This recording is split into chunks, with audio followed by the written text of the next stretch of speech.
Hello there, and welcome.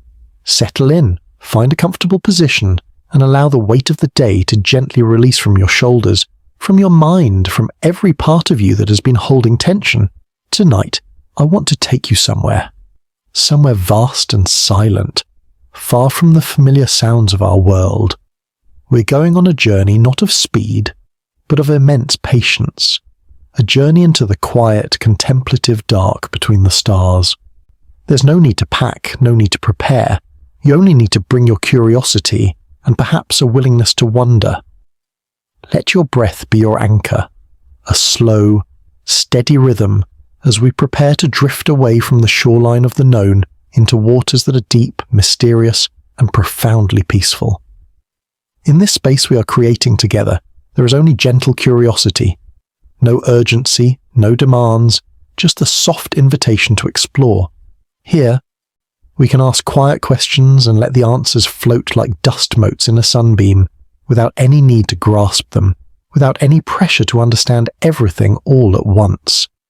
We are simply observers, floating in a sea of cosmic possibility, letting the currents of wonder carry us wherever they may. Tonight, our focus is on a single, ghostly visitor that briefly graced our cosmic neighborhood. An object designated by astronomers as Three-Eye Atlas. It appeared as a faint smudge of light, a whisper against the black velvet of space, and like a whisper carried on the wind, it soon faded from our view, leaving behind more questions than answers. The question we will explore together is a gentle one, almost audacious in its quiet wonder. Was Three-Eye Atlas built to survive eternity? It's a question that, on the surface, might seem to belong to the realm of science fiction, to the imaginative stories we tell ourselves when we look up at the stars. Our scientific minds, grounded in evidence and data, might initially dismiss such a notion as fanciful. Comets are, after all, natural objects, drifting snowballs of ice, rock, and dust, leftovers from the dawn of solar systems. They follow predictable paths, burn brightly when they approach a star, and often they break apart just as Atlas did. This is the story we know, the comfortable narrative that fits within our understanding of how the cosmos works. But what if we allow ourselves to look a little closer, to listen a little more intently to the story this traveller told through its behaviour, through the subtle ways it moved and changed? The intrigue builds not from dramatic claims or sensational theories, but from the subtle anomalies, the quiet ways in which Atlas did not behave quite like we expected, the gentle suggestions in the data that perhaps there was more to this visitor than met the eye. What if this cosmic phenomenon, this transient guest, was more than just a random celestial wanderer? What if it was the remnant of something deliberate, something designed? A vessel, a message, a seed? Perhaps a blueprint created not for a single journey, but for a voyage across eons, a testament built to withstand the patient, grinding passage of cosmic time itself. This is not a question that should cause alarm or anxiety. There is no suggestion of an impending arrival, no hidden threat lurking in the darkness. Instead, it invites us to contemplate the sheer, mind-expanding possibilities that the universe holds within its vast expanse. It asks us to consider that we may not be the first, or the only, consciousness to look up at the stars and dream of forever, to wonder about what lies beyond the next horizon, to seek connection across the impossible distances that separate star from star. Imagine, just for a moment, letting your mind drift to a civilization far older than our own, a people who understood time not in years or centuries, but in the slow, majestic orbits of galaxies, in the patient dance of stellar evolution. What kind of craft would they build if they wanted to send something across the vast ocean of interstellar space? What kind of message would they send if they had millions of years to contemplate its contents? It wouldn't be a loud, boisterous signal shouting for attention across the cosmic void. Perhaps it would be something quiet, something resilient, something that could endure the long, lonely journey between the stars, something that looked, for all intents and purposes, like a natural part of the cosmos, blending in with the celestial landscape like a chameleon against the bark of an ancient tree. A traveller designed to be overlooked by casual observation, except by those patient enough to notice its subtle grace, its unusual endurance, the quiet ways in which it differed from its natural cousins. As we begin this journey together, let the question settle around you like a soft blanket on a cool evening. There is no need for an immediate answer, no pressure to solve the mystery before we've even properly explored it. The beauty lies in the wondering itself, in the gentle act of contemplation. The peace is found in allowing our minds to expand beyond the boundaries of the everyday, to touch something larger and more mysterious than our usual concerns. We're simply here to watch, to listen, and to dream alongside the quiet stars that have been keeping their secrets for billions of years. The story of Three-Eye Atlas begins, as many cosmic stories do, with a faint and distant light captured by patient electronic eyes. In the final days of 2019, as our world prepared to enter a new decade, a robotic survey telescope, part of a system called ATLAS, the Asteroid Terrestrial Impact Last Alert System, recorded a new object moving against the fixed backdrop of stars. This system is our planet's tireless watchman, scanning the skies night after night for asteroids that might come too close to home, that might pose a threat to our small blue world.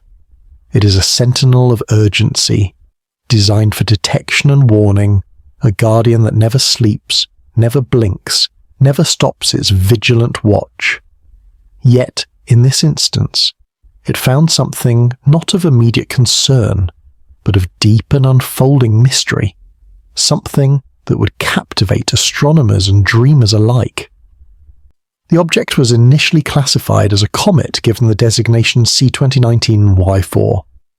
It was far away, beyond the orbit of Mars, swimming in the cold darkness where sunlight is weak and temperatures hover near the absolute limit of cold. But even at that distance, it was already showing signs of a coma, that fuzzy, gaseous halo that forms when a comet's ices are warmed by the sun and begin to sublimate, turning directly from solid to gas without ever becoming liquid.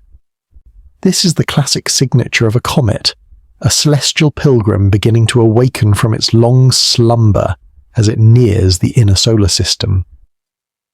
The ice that has been frozen solid for perhaps millions of years begins to respond to the gentle touch of solar radiation, releasing ancient gases that have been locked away since the birth of stars. Astronomers around the world took notice, turning their telescopes toward this new visitor, eager to learn its secrets. But soon, its path would reveal something extraordinary, something that would change its classification and our understanding of what we were witnessing. Its orbit was not a closed loop, not the familiar elliptical circuit around our sun that most comets follow.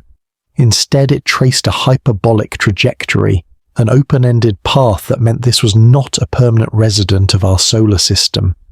It was not bound to our sun's gravity in the way that Earth, Mars, and even the distant Pluto are bound. It was merely passing through, a traveller from somewhere else, somewhere far beyond the influence of our star. Like a ship passing through a foreign port, it would stay only briefly before continuing on its endless voyage, and so its name changed, reflecting this new understanding. It became Three-Eye Atlas. The I stood for interstellar, marking it as only the third such object ever detected by human instruments. The first was Oumuamua, that strange, cigar-shaped enigma that tumbled through our system in 2017. Moving in ways that puzzled scientists and sparked countless theories.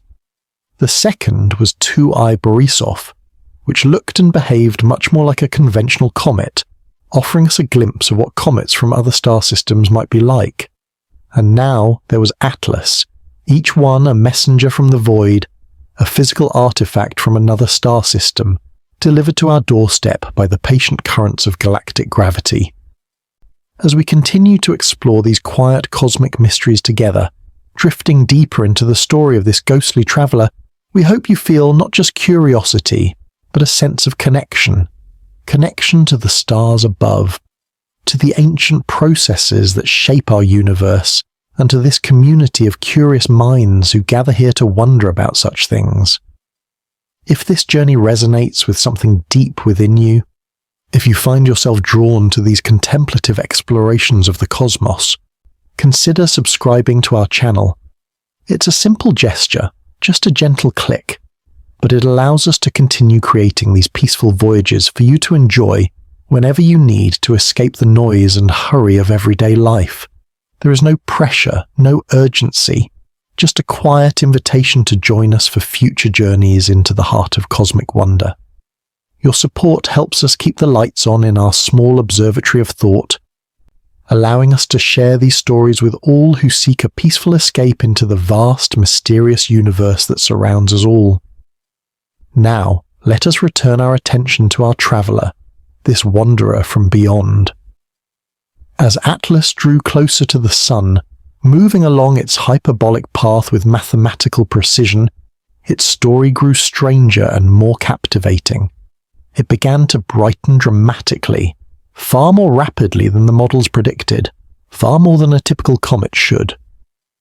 By early 2020, as our world was entering a period of unprecedented change and uncertainty, Atlas was becoming so bright that astronomers began to speculate it might become a spectacular sight in our night sky, perhaps even visible to the naked eye. Imagine that. An interstellar visitor bright enough to see without a telescope, a direct visual connection to another star system. It was as if the traveller, after a long and silent journey through the cosmic wilderness, was finally ready to announce its presence, to put on a show for its new audience. The anticipation in the astronomical community was palpable, a quiet, hopeful hum of excitement. Here was a chance to study a piece of another solar system up close, to analyze its composition, to learn what stories were locked in its ancient ice, what secrets were frozen in its core, what tales could its chemistry tell of the stellar nursery, where it was born, perhaps millions or billions of years ago. But then, as suddenly as it had brightened, its light began to falter. The steady, hopeful rise in its luminosity ceased, plateaued like a mountain climber pausing to catch their breath, and then began to dim. The performance was over before it had truly begun, the curtain falling on the first act just as the audience was settling into their seats. Telescopic observations soon revealed the reason for this unexpected dimming. The comet's nucleus, its solid core that had survived the long journey through interstellar space, had begun to break apart. The single, faint point of light had fractured into a small collection of dimmer fragments, each drifting on its own slightly different path, all enveloped in a shared, ghostly shroud of dust and gas. The great interstellar comet was disintegrating before our very eyes, dissolving like a sugar cube in cosmic tea. And this is where our gentle question begins to take root, where the mystery deepens and becomes more intriguing. A comet's death is not unusual. In fact, it's quite common. The gravitational forces of the sun pulling at different parts of the comet with different strengths, the intense solar radiation heating one side while the other remains in frozen shadow. It is a perilous journey for these fragile bodies of ice and rock. Many comets meet their end this way, torn apart by forces they cannot withstand. But the way Atlas fell apart was notably subtle, remarkably gentle. It didn't explode in a violent burst of energy and debris. It didn't shatter like glass hitting stone. Instead, it seemed to crumble, to gently and gracefully dissolve, like an ancient manuscript finally giving way to time. It was less a destruction and more of an unfurling, like a flower blooming in extremely slow motion, its petals of ice and dust drifting apart in a cosmic ballet. Consider this remarkable fact. An object travels for perhaps millions of years through the frozen, empty wilderness of interstellar space. It endures the constant bombardment of cosmic rays, the subtle but relentless erosion of high-energy particles, the profound cold that would freeze even thoughts if thoughts could freeze. It survives this journey, a testament to its endurance, its resilience, its sheer stubborn refusal to dissolve into nothingness. It enters our solar system, navigates the gravitational maze of the outer planets, withstands the initial gravitational pull of our sun, and then, just as it is about to make its closest approach, just as it is about to complete what should be the climactic moment of its eons-long journey, it simply gives up. It fragments into pieces, scattering itself across millions of kilometers of space. Was this the inevitable fate of a fragile natural object finally succumbing to stress it could no longer bear? Or was it something else entirely, something more purposeful, more deliberate? What if the fragmentation was not a failure, but a feature? What if the design was not to survive a close pass of a star, but to survive the journey between them? Think about it. The true challenge for an interstellar traveler is not the brief, intense encounter with a sun which lasts only months or years. The real test is the long, cold, lonely eons in the dark between the stars, the radiation that slowly breaks down molecular bonds, the cosmic rays that pierce through matter like invisible needles, the sheer, grinding emptiness of the void that seems to pull at the very essence of existence itself. To survive that journey, an object would need to be incredibly resilient, wrapped in layers of protection, built with redundancy and patience. But that same resilience might not translate to surviving the thermal and gravitational shock of a stellar flyby. Perhaps it was never meant to. Perhaps its purpose was simply to arrive, to reach its destination after an almost impossibly long journey. To deliver its cargo, whatever that cargo might be, into the general vicinity of a new star system. The final act of fragmentation could have been the intended distribution mechanism, the way the vessel was always meant to complete its mission. A way of scattering its contents, its seeds, its message, its molecular machinery across a wide area, increasing the chances that something, somewhere, would find the right conditions to activate, to grow, to continue the story that began so long ago in another part of the galaxy. It's a thought that completely shifts our perspective from failure to fulfillment. The comet didn't die in our solar system. It completed its mission, accomplished what it was designed to do after a journey that defies human comprehension. Let that idea drift through your mind like a cloud across a peaceful sky. Don't try to hold on to it or analyze it too intensely.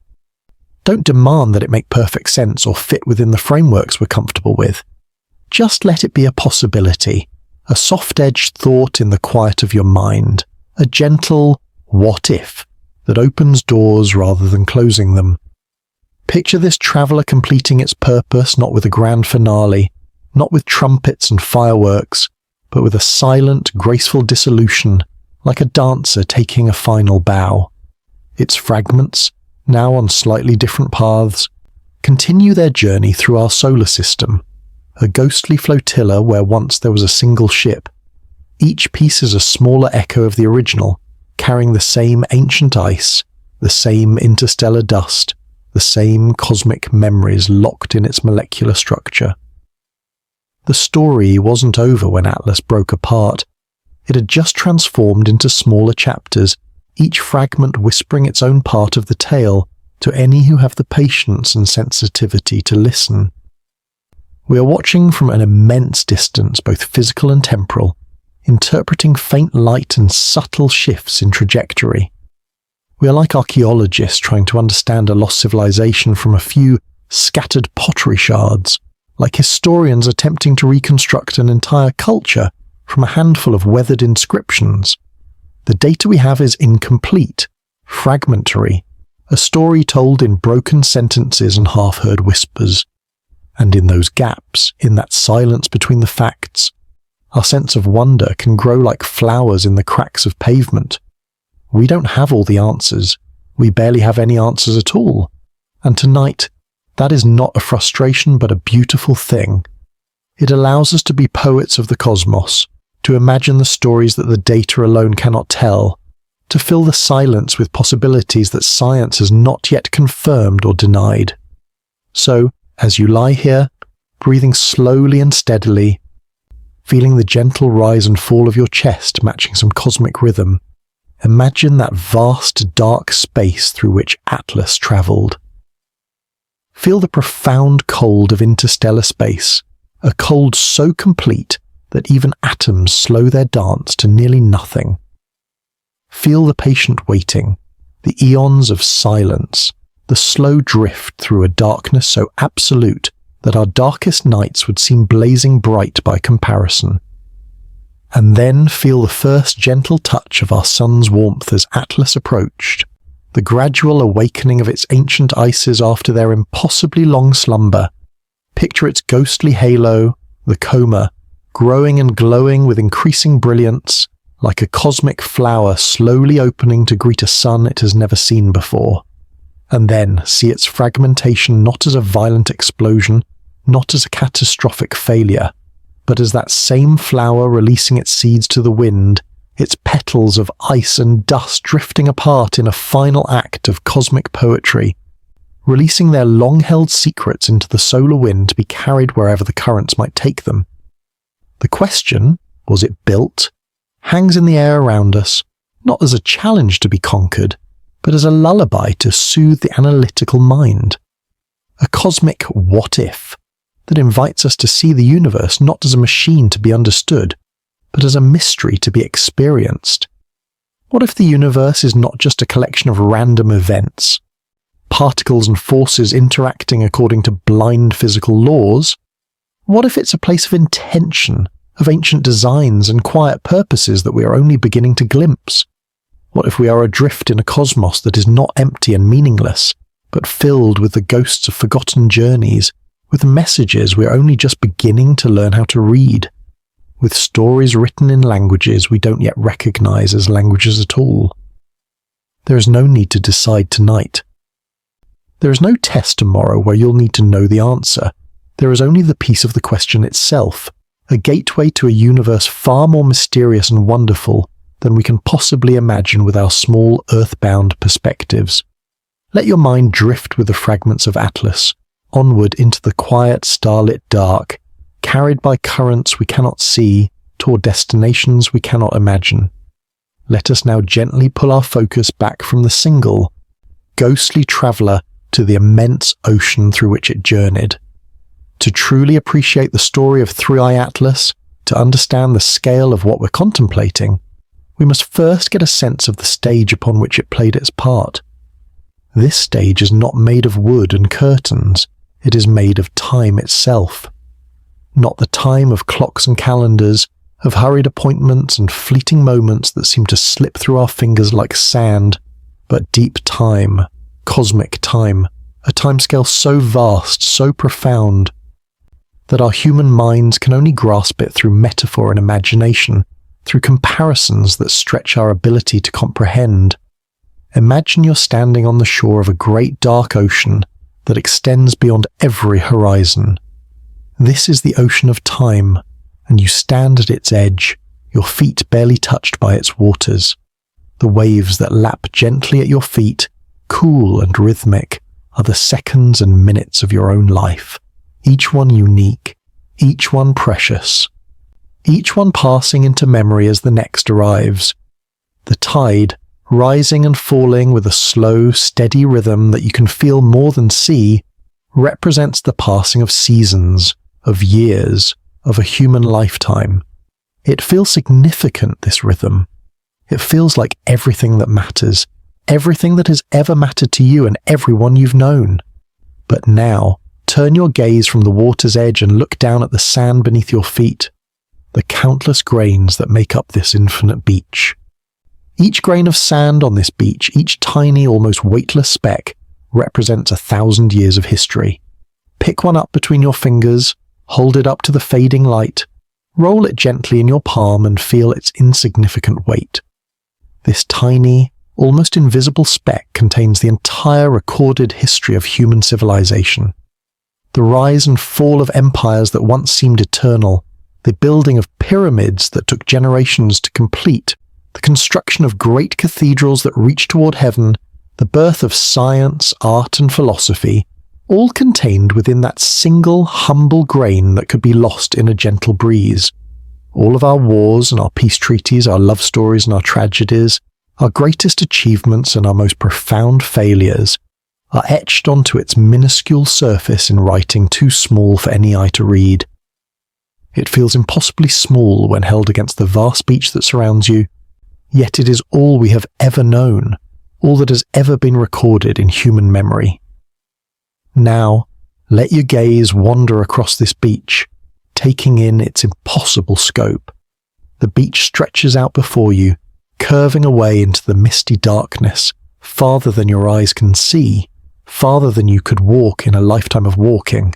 This is the shoreline of Earth's history, each grain a millennium of deep history. A few steps along this beach would take you past the last ice age, when massive glaciers covered much of our planet and our ancestors huddled around fires, painting their dreams on cave walls. A short walk would lead you to the time of the dinosaurs, their colossal reign lasting for a stretch of sand that would feel like a long, leisurely stroll on a summer evening, millions upon millions of grains beneath your feet.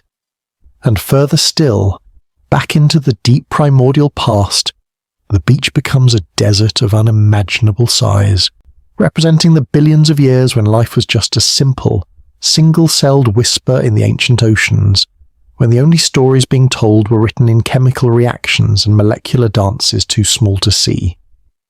We are standing on this shoreline, our footprint tiny and temporary, already being erased by the next wave.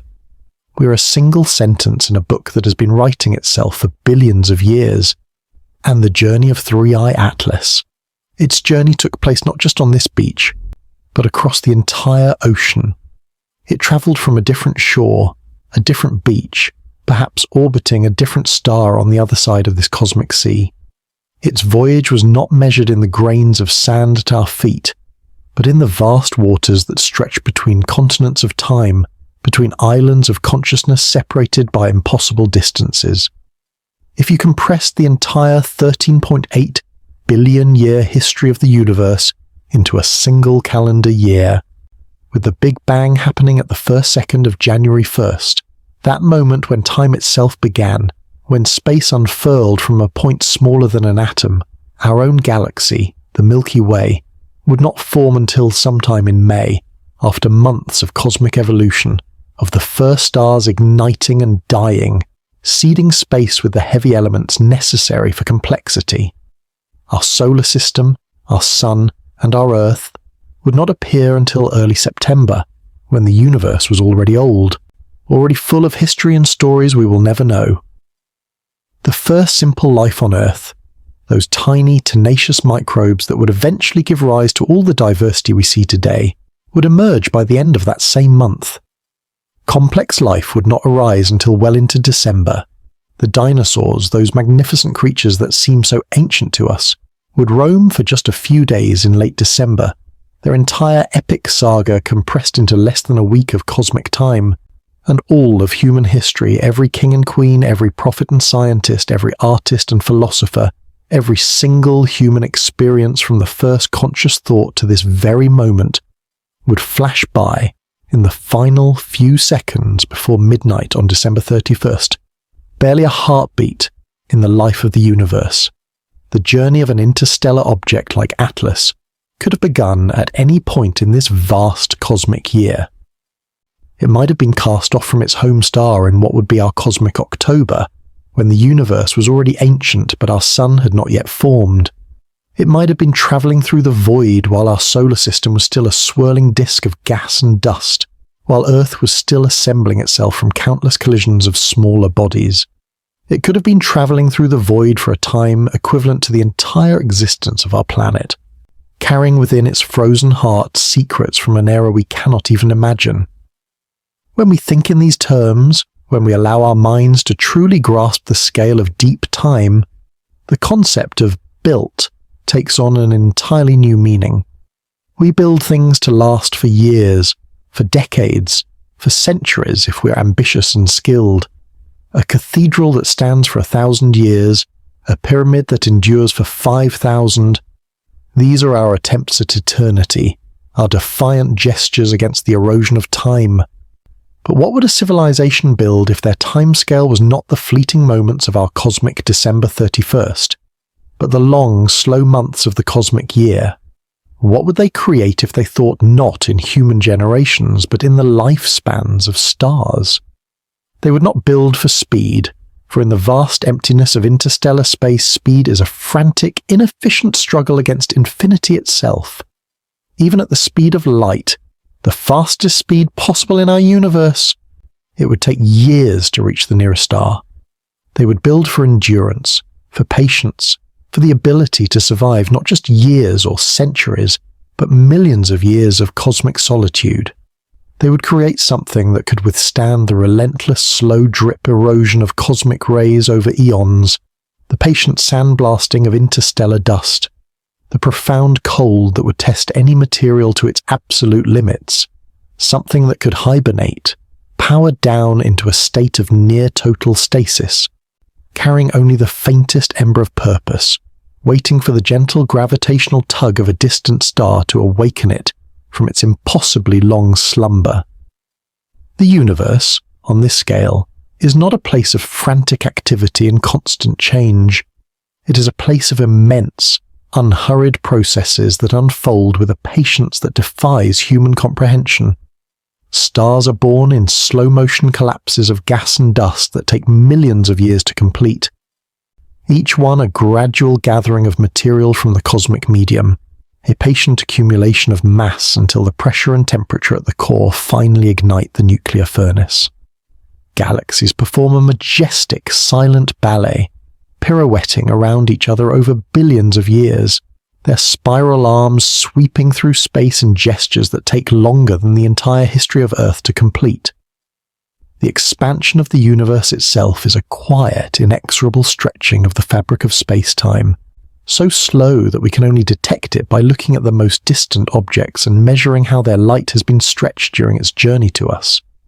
Everything is in motion, but the motion is so grand, so stately, that from our perspective it feels like perfect stillness, like a photograph of eternity. This is the environment that 3i Atlas travelled through for most of its existence. Not the warm, busy inner solar system where we live, but the profound silence and patience of interstellar space. It wasn't battling against a storm, it was drifting on a slow, steady current that carried it from one stellar shore to another.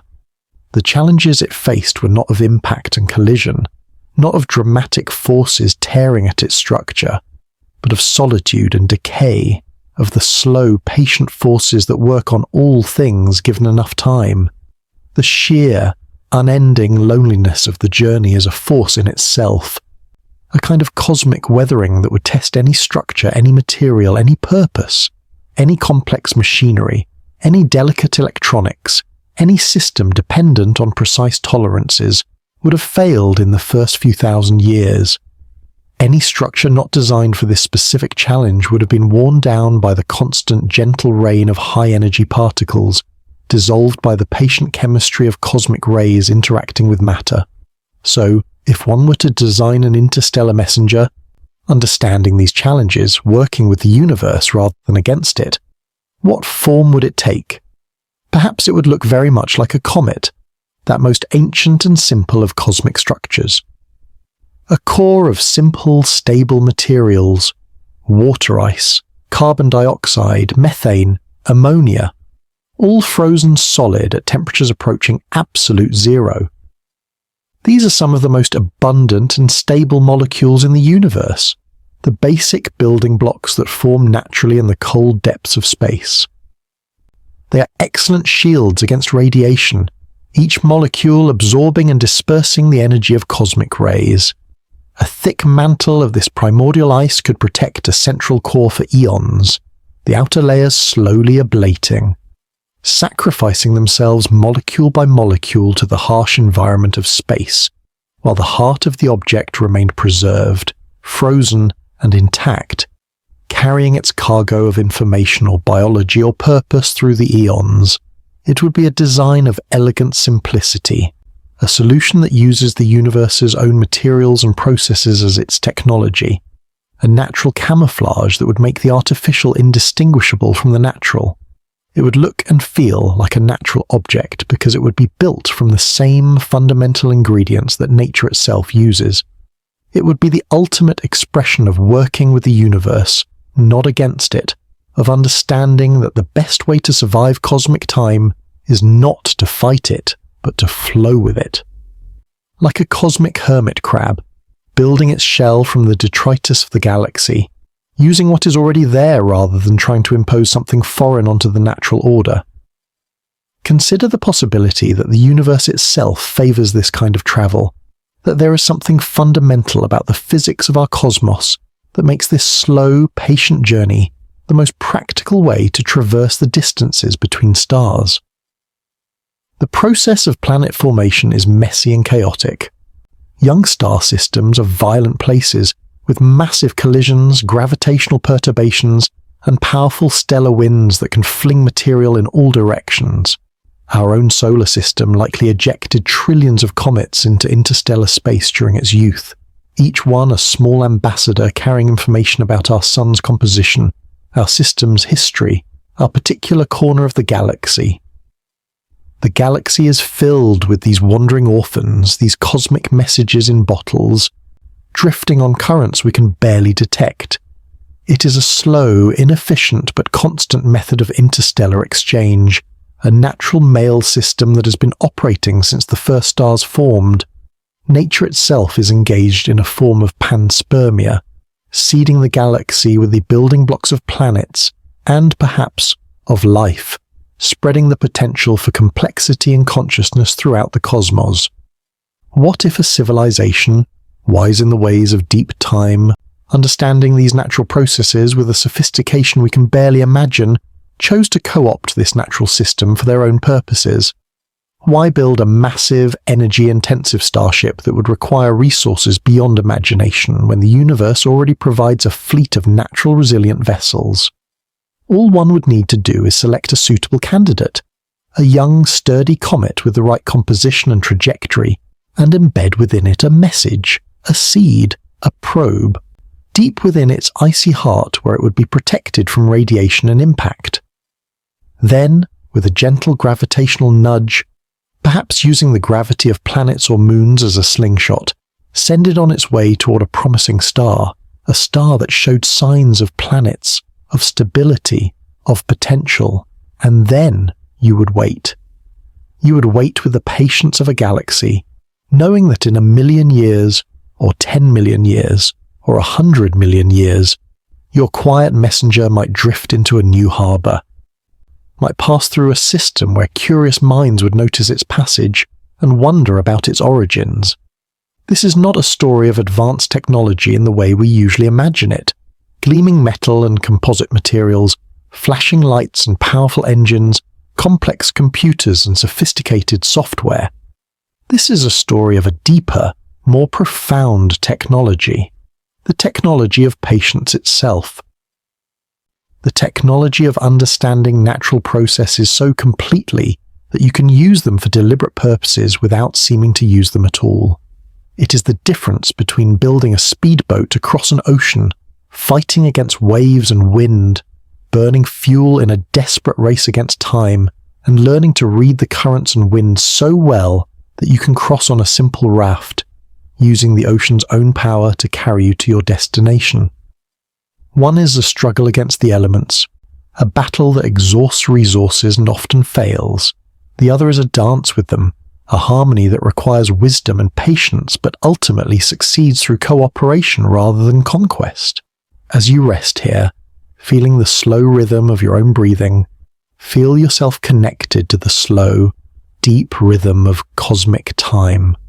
Your breath, in and out, is a tiny echo of the universe's own slow expansion and contraction, the cosmic breathing that has been going on since the beginning of time itself. The gentle beat of your heart is a counterpoint to the slow, majestic spin of the galaxy, each beat marking a moment in your life while the galaxy marks its moments in millions of years. You're not separate from this process. You're not an observer standing outside the universe looking in. You're a momentary beautiful expression of it, a pattern that the universe has made out of itself to experience itself. A flicker of consciousness on the shore of an infinite ocean, but a flicker that contains within it the entire ocean's essence. The journey of 3 Atlas, seen through this lens of deep time, is not an anomaly or an intrusion. It is a perfect reflection of the universe it travelled through. It was slow, taking perhaps millions of years to complete its voyage. It was patient, enduring the countless small erosions and impacts that would have destroyed anything hurried or fragile. It was quiet, making no announcement of its presence until it was already deep within our solar system, and its end, that gentle fragmentation we witnessed, was not a failure but a return to the elements from which it was made, a dispersal that spread its essence across a wider area than any single object could cover, a quiet exhalation at the end of a very, very long breath, a sigh that said, "I have arrived, my journey is complete, now I become something new." Let the scale of it all wash over you, not as a source of insignificance or existential anxiety, but as a source of deep peace and connection. The pressures of your day, the worries that seemed so important this morning, the deadlines and demands that create such stress in our daily lives, they are like a single grain of sand on that infinite beach we imagined. In the context of this vast cosmic shoreline, they are infinitesimally small, temporary perturbations that will be smoothed away by the next tide. You can let them go. You can allow your awareness to expand beyond the boundaries of your immediate concerns, to float out over this ocean of deep time, and to feel a sense of belonging to something so much larger, so much older, and so much more peaceful than our everyday lives. The universe is not in a hurry. It has been unfolding for nearly 14 billion years, and it will continue unfolding for trillions more. And tonight, neither are we in a hurry. We are simply drifting, watching and wondering on the quiet, starlit currents of time, carried by forces that began before the Earth was born and will continue long after the last star has faded to darkness. Now, let us bring our focus back from the vast ocean of cosmic time to the traveller itself, to observe 3 Atlas not as an abstract concept or a distant point of data, but as a physical presence, however faint and distant it may have been. We will approach it gently, with the quiet patience of an astronomer at their telescope, peering into the deep dark, waiting for photons that have travelled for months across the solar system to finally reach us and tell their story, each photon a tiny messenger, carrying information about the object that emitted or reflected it, a minute fragment of the whole picture that we must patiently assemble like a cosmic jigsaw puzzle. Imagine yourself in a dark observatory, high on a mountaintop, far from the glare and noise of city lights. The air is thin and cold, each breath visible in small puffs that quickly dissipate into the darkness. The silence here is profound, broken only by the occasional whisper of wind or the distant call of a night bird. Above you, the Milky Way is a luminous, shimmering river of light, a sight so profound it feels like a spiritual experience, like looking directly at the architecture of creation itself. The dome of the observatory is open, a gaping window to the infinite, and the cold of space seems to pour in through that opening, a cold that goes beyond temperature to touch something deeper. The telescope, a marvel of glass and steel and precise engineering, is a silent giant, its gaze fixed on a single, unremarkable patch of sky that to the naked eye appears empty, devoid of anything interesting. This is the world where 3 Atlas was born into our awareness. Not with a fanfare of discovery, not with dramatic observations that immediately revealed its nature, but with a few pixels of light on a digital sensor, barely distinguishable from the background noise of distant stars and galaxies.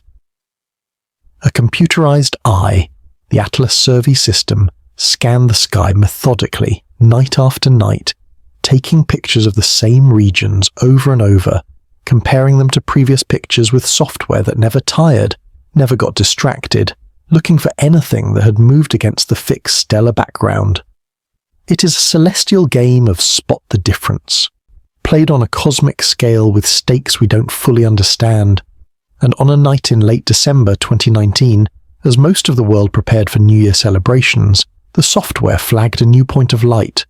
Faint, unassuming. Just another wanderer in the celestial zoo, or so it seemed at first.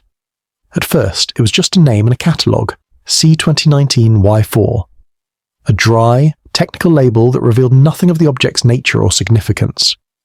Like calling a person by their social security number instead of their name.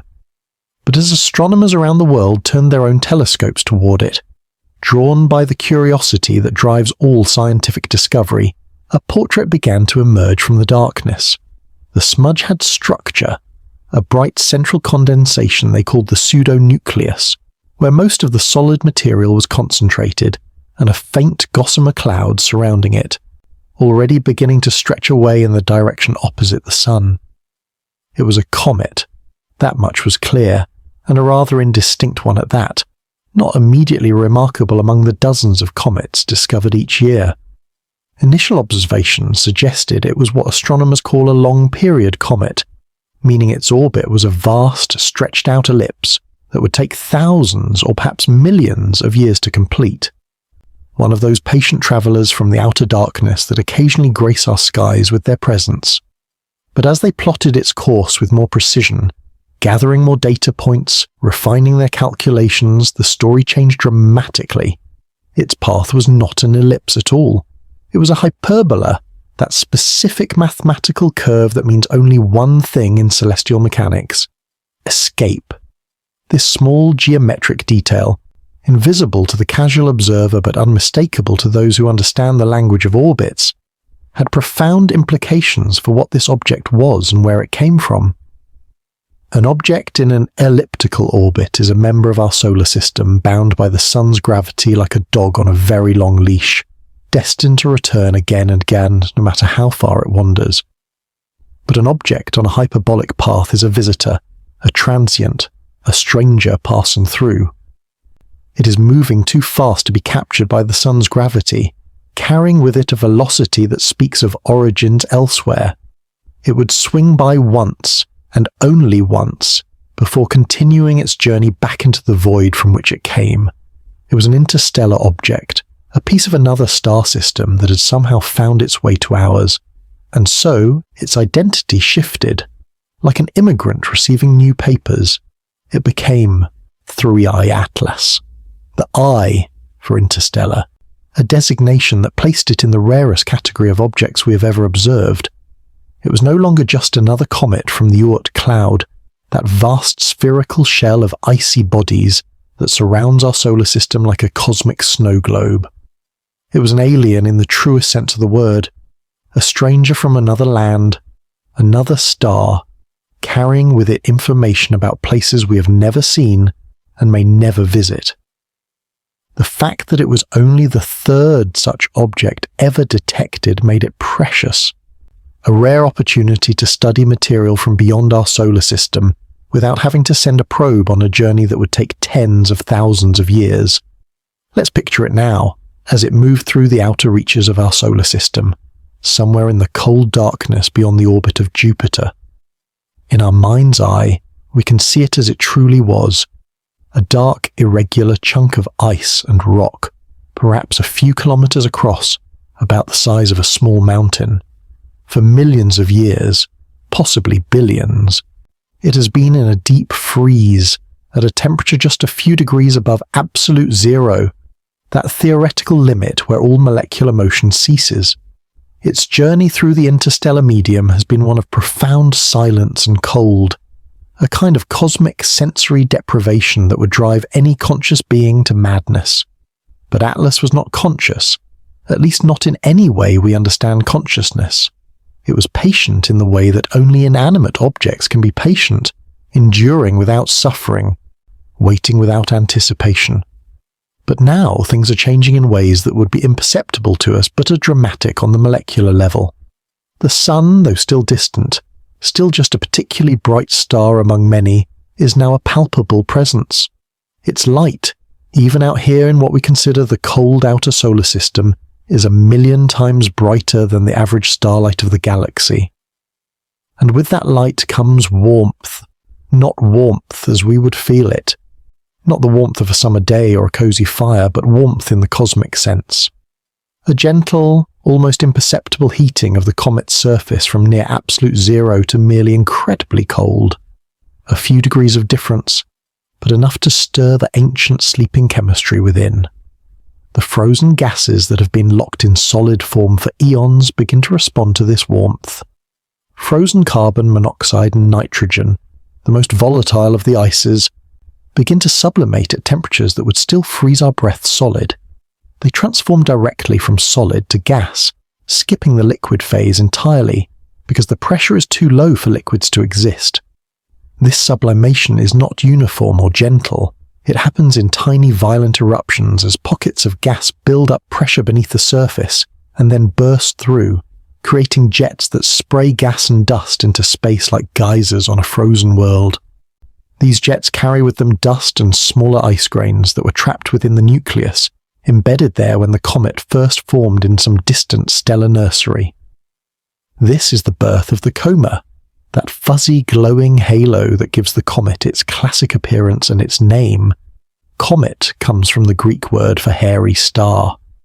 The coma is a temporary atmosphere, a shroud of the comet's own making, extending for thousands, sometimes millions of kilometers around the solid nucleus. From Earth, through our telescopes, we see this coma as a soft, ethereal glow, a ghostly presence against the black velvet of space. It is beautiful in its delicacy, like seeing breath on a cold night made visible on a cosmic scale. It is the comet's exhalation, its sigh after a long silence, made visible by the sunlight that illuminates the gas and dust like stage lighting revealing an actor. And as Atlas gets closer to the sun, this breath becomes deeper, more rapid, as more and more material is shed in response to the increasing warmth. The sunlight does more than just warm the comet. It also pushes on the cloud of gas and dust, creating the comet's most distinctive feature, its tail. Or rather, its tails, for a comet typically has two. The dust tail is made of the larger particles, microscopic grains of rock and ice that are pushed gently by the pressure of sunlight itself. Photons, those massless particles of light, carry momentum, and when they strike the dust grains, they impart a tiny push. These dust grains are relatively massive compared to individual gas molecules, so they respond slowly to this pressure, tending to follow along the comet's orbital path while being gradually pushed away from the sun. This creates a broad, curved, and often yellowish tail that can stretch for millions of kilometers. It is a trail of breadcrumbs on a cosmic scale, marking the path the comet has taken through the inner solar system. The ion tail, or gas tail, is a different beast entirely. It is made of gas molecules that have been ionized, stripped of electrons, by the sun's intense ultraviolet radiation. These ions are electrically charged, and this makes them vulnerable to the solar wind, that constant stream of charged particles flowing out from the sun at speeds of hundreds of kilometers per second. The solar wind is much more powerful than the gentle pressure of sunlight, and it grabs these ions and carries them directly away from the sun, regardless of the comet's direction of travel. This creates a long, straight, and often blue-glowing tail that can stretch for tens of millions of kilometers, a cosmic windsock pointing directly away from our star, showing us the invisible currents of the solar wind. So, as 3 Atlas journeyed inward, it grew these ghostly appendages, transforming from a dark, inert rock into a luminous, dynamic, celestial creature. It was a spectacle of quiet, natural beauty, the kind of transformation that reminds us that the universe is not a static painting, but a living, breathing system of endless change and movement. But there were oddities in this transformation, subtle anomalies that caught the attention of astronomers and added layers to the mystery. When astronomers traced its path backward in time, using the precise measurements of its position and velocity, they found something intriguing. Its orbit was remarkably similar to the orbit of another comet, the Great Comet of 1844, a spectacular visitor that had graced Earth's skies nearly 2 centuries ago. The similarity was too close to be mere coincidence. The orbital parameters matched in ways that suggested a deeper connection. This led to a fascinating hypothesis that added another layer to the already complex story. Perhaps Atlas and the 1844 comet were fragments of a much larger parent body that had broken apart thousands of years ago far out in the depths of space, long before either fragment approached the inner solar system. Imagine that scenario for a moment. A colossal, primordial object, perhaps hundreds of kilometers in diameter, a small world unto itself, wandering the outer reaches of our solar system or perhaps even interstellar space. Something happened. A close gravitational encounter with a massive planet like Jupiter, an impact with another object, or perhaps just internal stresses building up over millions of years, and this ancient traveller fractured. It didn't explode violently, but rather came apart like a loosely bound collection of smaller pieces, each inheriting slightly different velocities and trajectories from the breakup. The Great Comet of 1844 was one sibling in this cosmic family, arriving first to put on its spectacular show for our ancestors. And 3 Atlas, arriving nearly 2 centuries later, was another sibling, following a similar but not identical path through the solar system. But this familial connection presented a profound contradiction that made astronomers scratch their heads. If Atlas was part of a family from our own Oort cloud, a native of our solar system, why was its trajectory hyperbolic? Why did it appear to be an interstellar visitor when its genealogy suggested it was a local? The answer could lie in the chaotic, complex gravitational dance of the solar system, where small differences in initial conditions can lead to vastly different outcomes. The gravitational nudge that sent Atlas inward from its distant home could have been so precisely calibrated, whether by chance or by design, that it gave the comet just enough energy to achieve escape velocity. Or perhaps the measurements themselves had some uncertainty. Atlas was, after all, on the very cusp between being bound and unbound, blurring the line between a native and a foreigner in a way that seemed almost deliberately ambiguous. This ambiguity is part of its mystery, part of its charm, part of what makes it such a compelling subject for contemplation. It was a traveller with a confused passport, a wanderer whose papers didn't quite add up. It had the trajectory of an outsider, but the family history of a local. It was a ghost from our own cosmic attic that had somehow learned to fly like a stranger, or perhaps a stranger that had learned to disguise itself as a familiar face. The uncertainty in its origin story mirrors the larger uncertainties in our understanding of the cosmos. We think we know where things come from. We think we understand the categories and classifications, but then something like Atlas comes along and reminds us that nature doesn't always fit neatly into our boxes. And then there was its brightness, that dramatic and unexpected flare-up that captured the world's attention. As it passed the orbit of Mars and continued its inward journey, it began to brighten at an astonishing rate, far faster than the mathematical models predicted, far faster than a typical comet should. The brightness of a comet usually follows a predictable pattern based on its distance from the Sun. Closer means warmer. Warmer means more sublimation. More sublimation means more gas and dust in the coma to reflect sunlight. But Atlas was breaking the rules, brightening as if someone had turned up a cosmic dimmer switch much faster than the usual rate. It was as if a switch had been flipped somewhere deep in its structure, as if some threshold had been crossed that triggered a dramatic change in its behaviour. Astronomers watched with growing excitement as the brightness continued to increase day by day. Projections and calculations suggested something remarkable. Atlas could become as bright as the planet Venus in our sky, that brilliant evening or morning star that has captivated humans since the dawn of consciousness. It might become visible even in twilight, competing with the sun's lingering or approaching light. An interstellar comet, or at least a comet on an escape trajectory, visible to the naked eye, it would have been a once-in-a-generation event, perhaps once in several generations. a direct visible connection to the world beyond our sun, something our ancestors would have seen as a portent, an omen, a message from the gods. Even in our scientific age, it would have been a profound reminder of our place in a larger cosmos. A visitor from beyond making itself known to anyone who simply looked up. But the ghostly traveller was fickle, as mysterious in its behaviour as in its origins.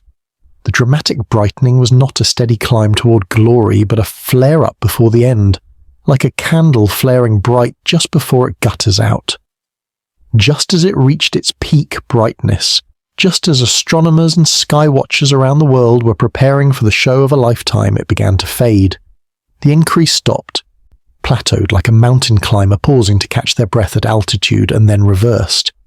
The light that had been growing stronger day by day began to dim, slowly at first, then more rapidly. The show was over before it had truly begun, the curtain falling while the audience was still finding their seats, the promise unfulfilled. Observations from the most powerful telescopes on Earth and in space soon confirmed what many astronomers had begun to suspect. The Hubble Space Telescope, that veteran observer that has shown us so many wonders of the cosmos, turned its unblinking eye toward Atlas and revealed the truth. The nucleus, the solid heart of the comet that had survived the long journey through interstellar space or from the outer solar system, was no longer a single object. The images were definitive. Where once there had been one bright point of light, there were now several, each with its own small coma, like a family of ghosts where once there had been a single spirit. The comet had broken apart, fragmented into multiple pieces that were slowly drifting away from each other. The Hubble images from April 2020 were particularly poignant, capturing the fragmentation process in unprecedented detail. In one image from April 20th, two main fragments are visible, still relatively bright and compact, like twins holding hands as they face an uncertain future. In another image taken just 3 days later, on April 23rd, those fragments have themselves disintegrated into a multitude of smaller, fainter pieces, a cascade of fragmentation that spoke of structural failure at every level. The image is haunting in its beauty and its implications. It looks like a string of faint pearls, a celestial necklace that has broken and scattered its beads across the darkness. The pieces are all enveloped in a shared diaphanous cloud of dust, a ghostly shroud that seems to mourn the loss of the parent body, a cosmic funeral veil drifting through space. The astronomers who studied these images noted something important about the fragmentation process, how remarkably gentle it appeared to be. The fragments were drifting apart very slowly, at walking speed, the kind of velocity you might achieve on a leisurely stroll through a park on a quiet evening. This was not a violent, explosive event like a bomb detonating. There were no high-speed chunks flying off in all directions. It was a quiet, passive disaggregation, a coming apart at the seams rather than a shattering. The comet simply came undone, like an ancient tapestry finally giving way to time, threads separating after eons of being woven together. The bonds that had held it together for perhaps millions of years through the long, cold night of interstellar space or the outer solar system finally gave way in the gentle warmth of our sun. And here, in the quiet contemplation of this gentle disintegration, our central question returns with renewed relevance, viewed through a different lens. Was this fragility a flaw in the comet's structure, or was it a feature deliberately designed into it? The question seems almost absurd at first. Why would anything be designed to fall apart? But the more we think about it, the more intriguing the possibility becomes. Consider the perspective of a natural object first. To survive the journey to the inner solar system, whether from the Oort cloud or from another star, a comet needs a certain amount of structural integrity. It needs to hold together against the gentle but persistent tug of gravity from passing stars, the occasional impact with interstellar dust grains, the slow erosion of cosmic rays. To then fall apart so easily when approaching a star seems like a fundamental failure of that structural integrity. It's like building a boat that can survive years at sea only to have it dissolve the moment it reaches port. But now, let's put on our speculative hats again and consider the possibility of deliberate design. What if the goal was not to survive the solar encounter intact? What if the entire purpose of the journey was to arrive and then disperse? Think about it from an engineering perspective. If you wanted to deliver something to a solar system, what would be the most efficient distribution method? A single impact on a single planet would be incredibly difficult to achieve, requiring precise navigation across interstellar distances, and it would deliver your payload to only one small location in a vast system. But if you designed your vessel to fragment upon arrival, to gently break apart in the inner solar system where the planets reside, you would achieve a much wider distribution. Imagine an interstellar probe designed not to land on a planet, but to seed an entire solar system with something, perhaps with the basic building blocks of life, those complex organic molecules that we know can survive in space. This is the theory of directed panspermia, the idea that life, or the ingredients for it, might be deliberately spread between star systems by intelligent beings. It's not a new idea. It was seriously proposed by Nobel laureate Francis Crick and chemist Leslie Orgel in the 1970s as a possible explanation for the origin of life on Earth. They suggested that the uniformity of the genetic code across all life on Earth, the fact that all living things use the same basic molecular machinery, might be evidence that life here had a single source, possibly an extraterrestrial one. If you wanted to implement such a program of directed panspermia, if you wanted to give life the best chance of taking hold in a new solar system, what would be the optimal strategy? You wouldn't put all your eggs in one basket with a single impact. Instead, you would want to scatter your seeds widely, like a dandelion dispersing its seeds on the wind. You would want to create a cloud of organic material that would drift through the inner solar system for years, decades, perhaps centuries, increasing the chances that some of it would find its way to a suitable environment, a warm planet with liquid water, a moon with subsurface oceans, even the surface of asteroids where it might wait for future collection and dispersal. The fragments of Atlas, each a smaller version of the original, would then continue on slightly different orbits, spreading through the solar system like seeds from a pod that has finally opened after a long journey. The dust and gas released in the fragmentation process would spread even further, blown by the solar wind and the pressure of sunlight, creating a vast cloud of material that Earth and other planets might pass through in their orbits. It's a beautiful thought that the disintegration we witnessed was not a death but a birth, not an ending but a beginning, not a failure but the successful completion of a mission that began millions of years ago in another part of the galaxy. Let's explore another possibility, another lens through which to view this gentle fragmentation. What if the object was not a seed pod but a probe, a technological artifact designed to gather information about our solar system? This brings us to the concept of von Neumann probes, hypothetical self-replicating spacecraft that could explore the galaxy by making copies of themselves using materials found in each star system they visit. Such probes would need to be incredibly sophisticated, capable of mining asteroids, refining materials, and constructing new versions of themselves, all without direct control from their creators, who might be millions of years dead by the time the probe reaches its destination. But perhaps the probe doesn't need to be that complex. Perhaps it's designed for a simpler mission, observation and reporting. Imagine a civilization that wants to survey the galaxy, to catalogue star systems and planets, to search for signs of life or suitable worlds for future colonization. Sending fast, powered probes would be enormously expensive in terms of energy and resources, but sending slow, patient probes that look like comets, that use the natural dynamics of stellar systems to tour them, would be much more efficient. The probe would hibernate during its interstellar journey, conserving energy, protected by its shell of ice from radiation and micrometeorite impacts. Upon entering a new star system, the warmth of the star would provide the energy needed to activate its systems, to power up its sensors and begin collecting data. The brightening of Atlas could have been this activation process, the probe coming online after millions of years of dormancy.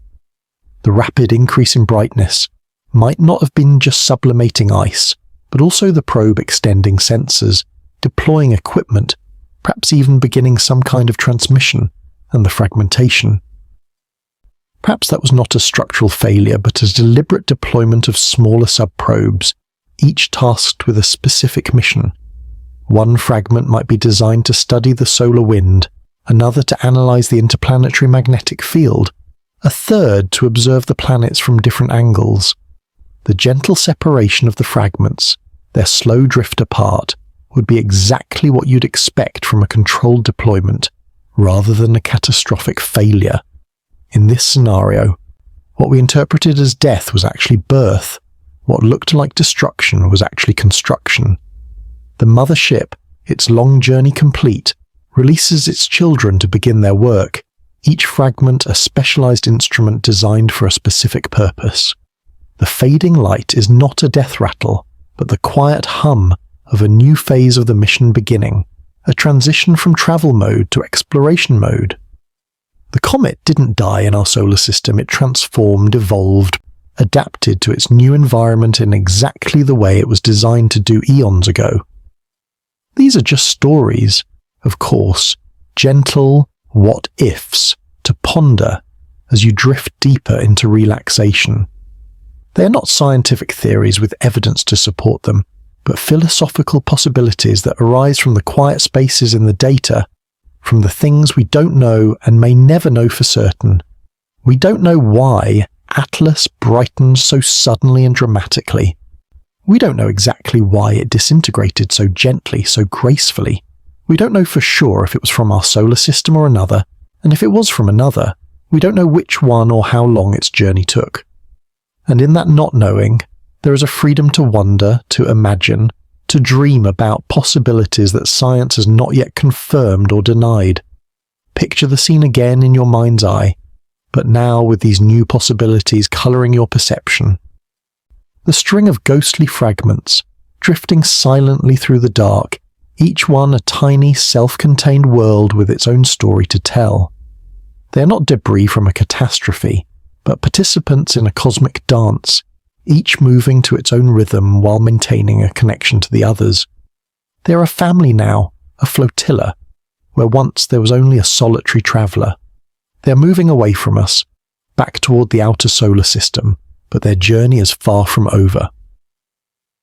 They will continue to travel through our system for years to come, slowly fading from our instrument's ability to detect them, slowly spreading apart until they are no longer recognizably related, but never truly disappearing. Perhaps one day, in the not-too-distant future, our descendants will have the technology to catch up with one of these fragments. Perhaps they will send a probe to rendezvous with one, to land on its surface, to drill into its heart, and to finally read the story written in its ancient ice. What will they find? The mundane chemistry of a natural comet, confirmation that Atlas was exactly what it appeared to be, or something more, the fossilized remnants of ancient microbes that travelled between the stars, the faint traces of technology so advanced it is almost indistinguishable from nature, a message encoded at the molecular level waiting for someone with the right key to decrypt it. We may never know the answer, and that uncertainty is not a failure but a gift.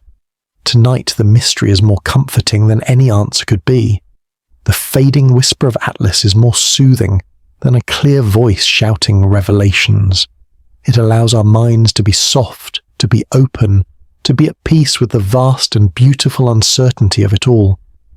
As you listen to the silence between these words, imagine you can hear that whisper, the faint, fading echo of a traveller who came from far away, who graced our skies briefly with its presence, and who gently, gracefully, became a part of the quiet darkness once more, leaving us with questions that may take generations to answer, if they can be answered at all. Let us now allow ourselves to drift even deeper into the heart of our gentle question, moving from observation to contemplation, from what we saw to what it might mean. let us move from observing the traveller to contemplating its possible origins, its potential purpose. The reasons why something like Atlas might exist at all? We will tread softly here, in the realm of imagination and possibility, guided by the faint echoes of what might be an ancient design, a purpose that transcends the mere mechanics of orbits and sublimation. There is no need for proof in this space we're creating together, no burden of evidence that must be met. There is only the quiet, open space of wonder, the permission to think thoughts that peer might dismiss as too speculative, too imaginative, too hopeful. What if 3i Atlas was in some way manufactured? The word itself seems jarring when applied to something that looks so natural, so much like countless other comets we've observed. What if its journey was not an accident of gravity, a random ejection from some distant star system, but an act of intention, a deliberate voyage planned eons ago? The thought itself feels immense, like trying to imagine the mind of a being that thinks in geological time, that plans in astronomical units, that measures success in the survival of information across millions of years. But let's break it down into smaller, more gentle possibilities, each one a stepping stone across the river of imagination.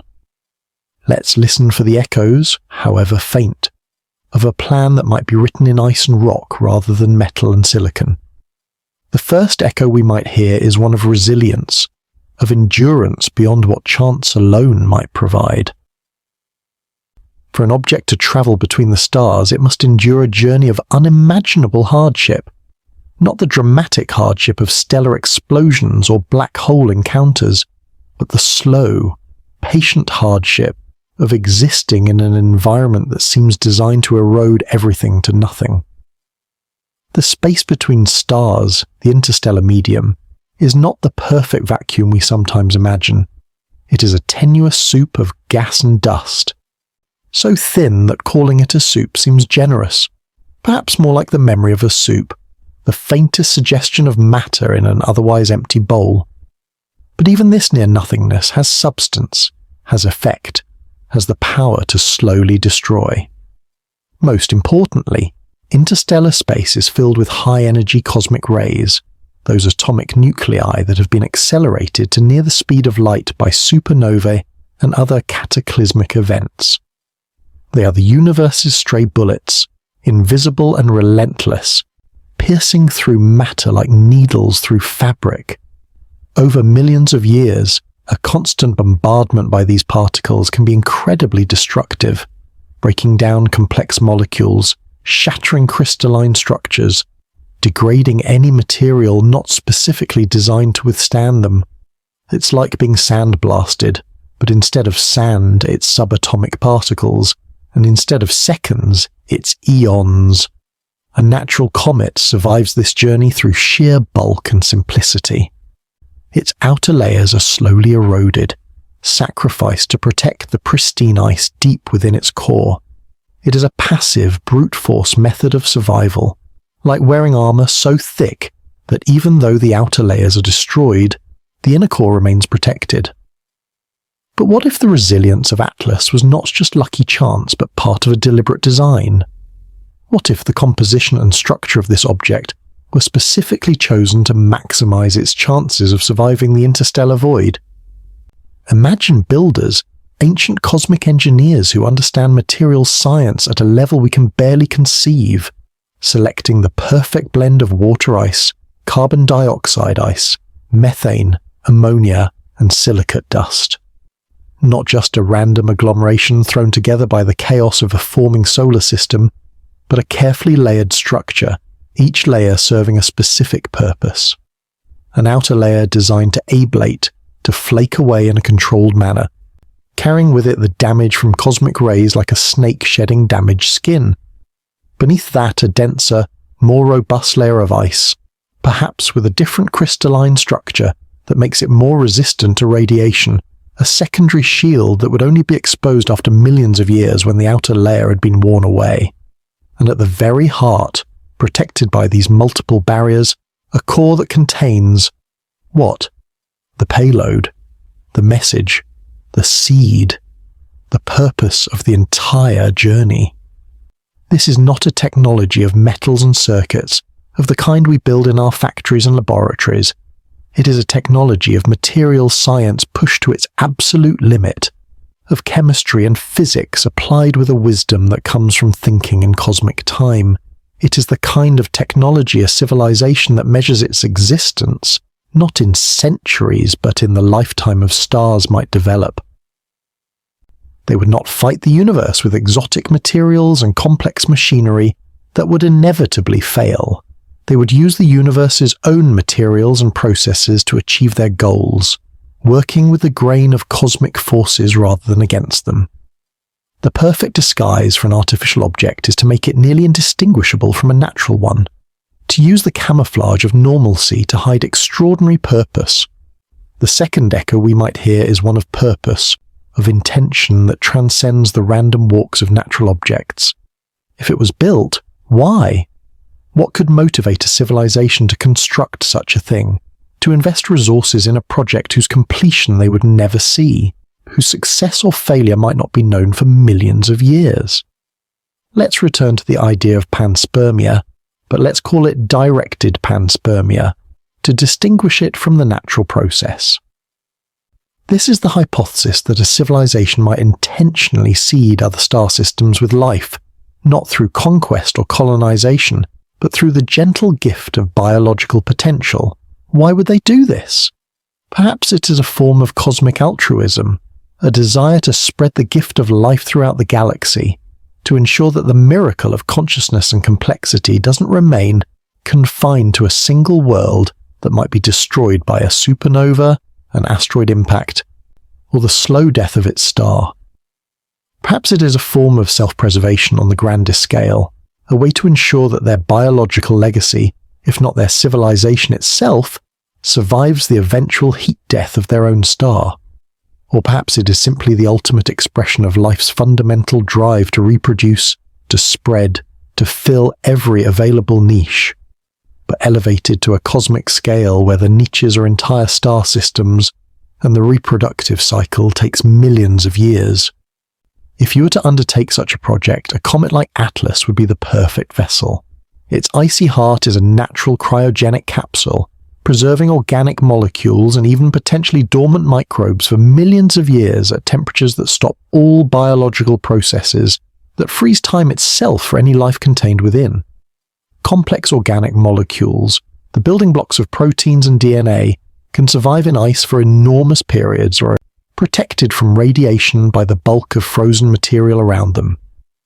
The gentle fragmentation upon arrival in a new solar system is the perfect dispersal mechanism, spreading the biological payload across a wide area, increasing the chances that some of it will find suitable conditions for reactivation and growth. The probe would not need to be alive in any conventional sense. It would not need computers or machinery or any technology we would recognize. It would simply be a carrier, a cosmic bottle containing a message written in the language of biology. The message would not be words or mathematics or images, but DNA or its equivalent, the complex, beautiful architecture of amino acids and proteins that encode the instructions for life. The fragmentation of Atlas, viewed through this lens, was not its death, but the uncorking of the bottle, the release of its precious cargo into our solar system, where it might find new shores on which to wash up, new worlds on which to take root. Now, let's consider another purpose, another echo of design that resonates on a different frequency. The idea of a probe, but not a biological one, an informational one. Imagine a civilization wanting to explore the galaxy, to learn about other stars and their planets, to catalogue the cosmic neighbourhood. Sending fast, powered probes is one way to do this. But it requires enormous energy and complex technology that must survive not just the journey, but also function after millions of years of dormancy. A slower, more patient approach might be more robust, more likely to succeed, even if individual probes fail. What if Atlas was the final stage of a much larger system, a hierarchical exploration strategy that uses the natural dynamics of star systems as its transportation network? Imagine a mother probe that arrives in the cold, outer reaches of a star system, in its Oort cloud where comets naturally reside. This mother probe would be more complex, perhaps powered by the slow decay of radioactive isotopes, capable of limited manufacturing using the abundant cometary material around it. It uses this material to build smaller, simpler subprobes, each one little more than a sensor package and a simple transmitter, encased in a protective shell of ice and rock. They are, for all intents and purposes, artificial comets, indistinguishable from natural ones except for what lies at their hearts. The mother probe then launches these children into the inner solar system, using gravity assists and careful timing to send them on trajectories that will take them past interesting targets.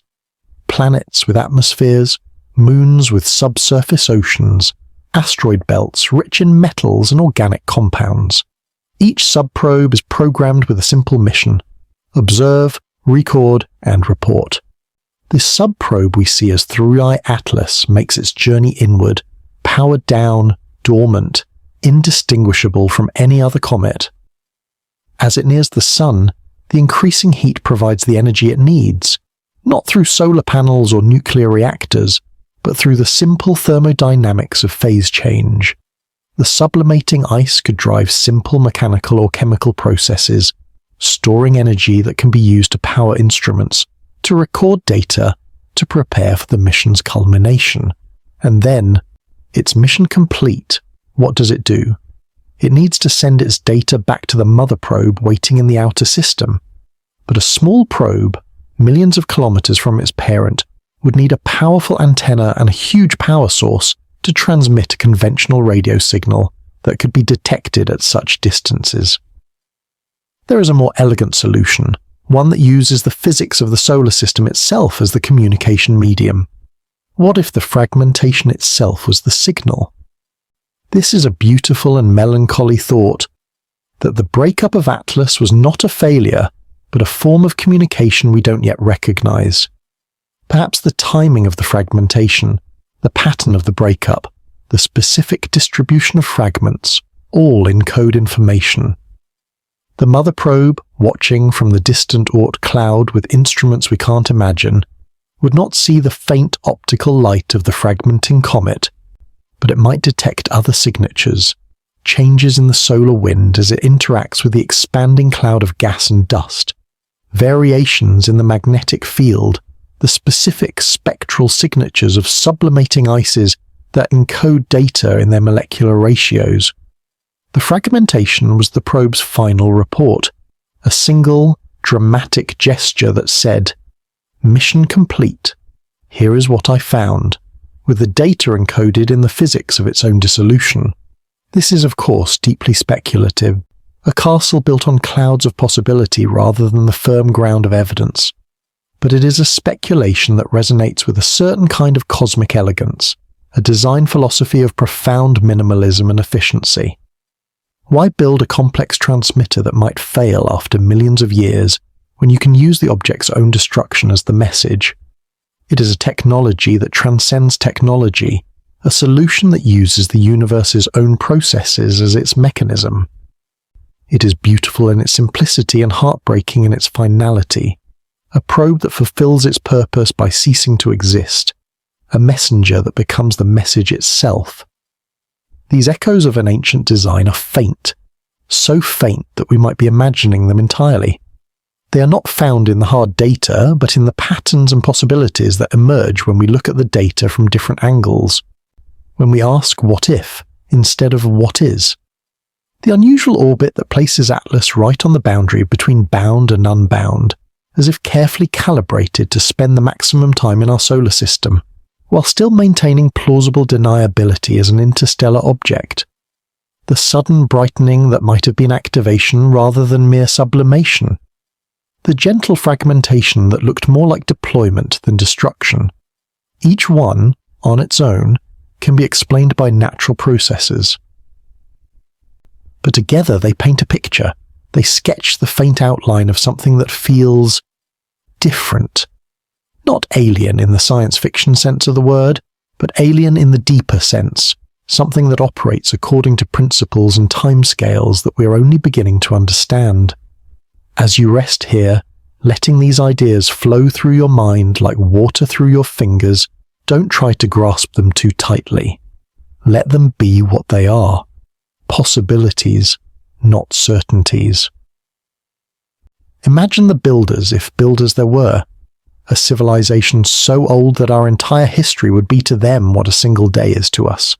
A civilization that has watched stars be born and die, that has seen the galaxy rotate through significant fractions of its orbit, that understands patience not as a virtue but as the fundamental principle of existence.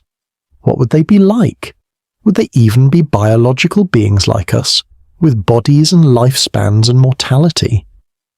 Or would they be something else entirely, machine intelligences that have transcended their biological origins, or perhaps something we don't have words for, a form of consciousness that exists in the quantum foam of space-time itself, or in the dark matter that makes up most of the universe's mass? We cannot know, and perhaps that's for the best. The mystery is more beautiful than any answer could be, but we can feel a sense of connection to them if they exist, through the simple act of asking the question. In our own desire to explore, to create, to leave a legacy that outlasts our brief lives, we see a reflection of their possible motives. Our pyramids and cathedrals, our space probes and radio messages, our time capsules and genetic banks. They are our own attempts at an ancient design, our own efforts to build something that survives, that speaks to the future, that says, we were here, and we mattered. We're just beginning to learn the language of deep time, the grammar of the cosmos, the syntax of survival on astronomical scales. Perhaps 3i Atlas was a lesson, a demonstration, a gentle hint about different ways of thinking about time, space, and purpose. A whisper from the deep suggesting that the universe is not just a stage for our own brief story, but a vast library of countless others, written in languages we don't yet recognize, languages of ice and dust, of orbital dynamics and molecular chemistry, of patterns that play out over millions of years rather than the decades of a human life. And we are just now, quietly, hesitantly, beginning to learn how to read these stories, to recognize that communication might not require radio waves or laser beams, but might be encoded in the very structure and behavior of objects that drift through our cosmic neighborhood. Let us now turn our attention to what we actually know, or what we think we know based on the data we've collected. Let us sit with the observations themselves, the faint whispers of light and motion that travelled across millions of kilometres to reach our instruments.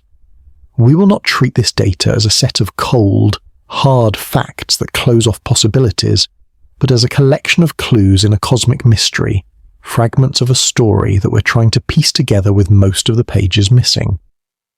And we will pay special attention to the silence between the clues, the gaps in our knowledge, the things we cannot measure or detect, for it is in this silence that the deepest wonder resides, where imagination can flourish without contradicting what we know to be true.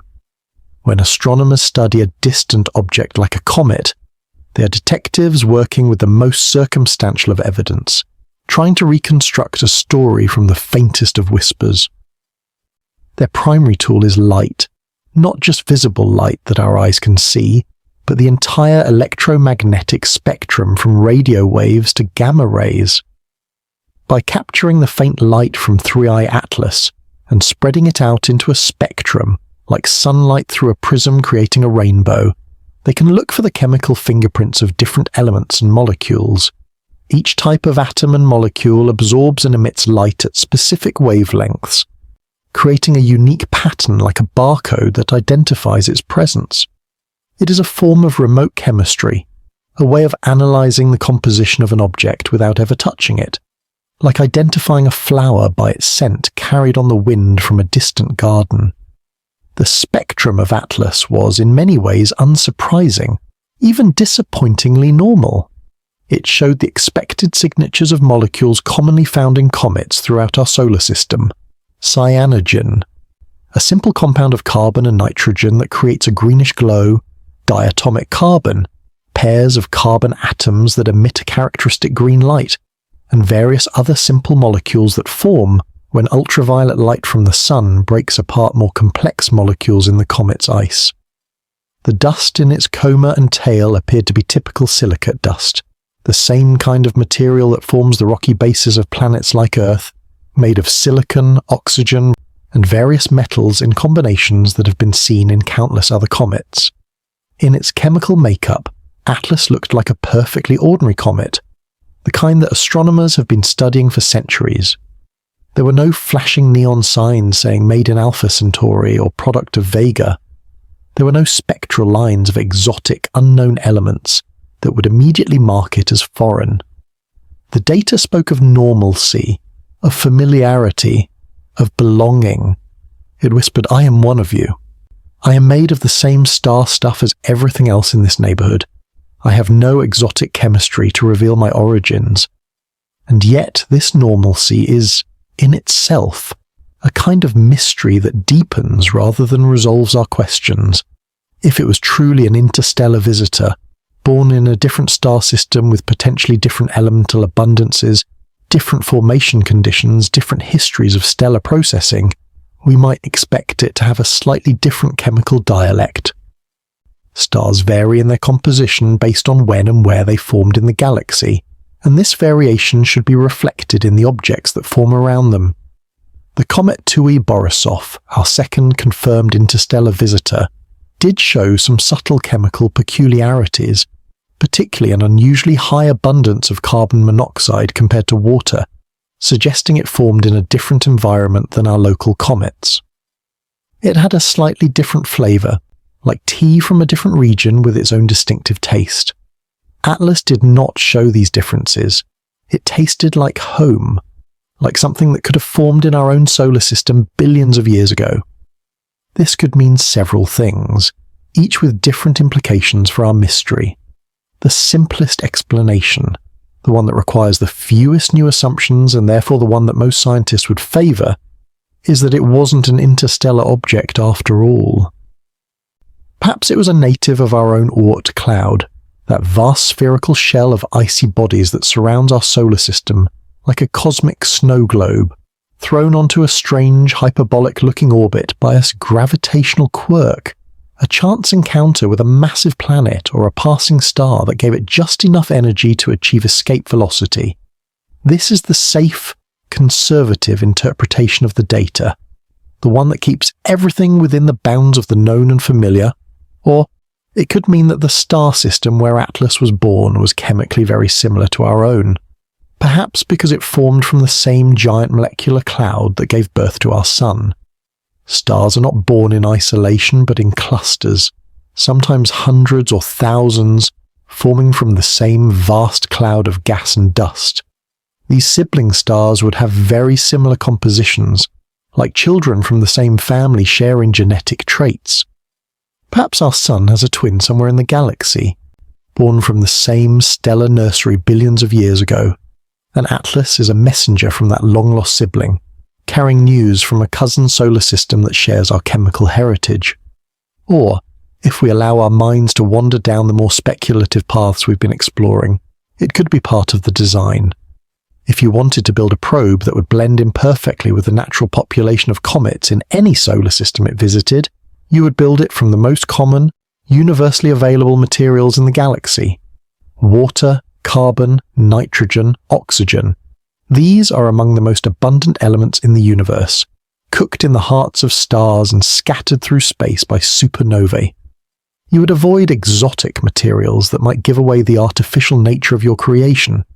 You would make it look, taste, and behave as normally as possible, hiding in plain sight like a spy who has perfected the local accent.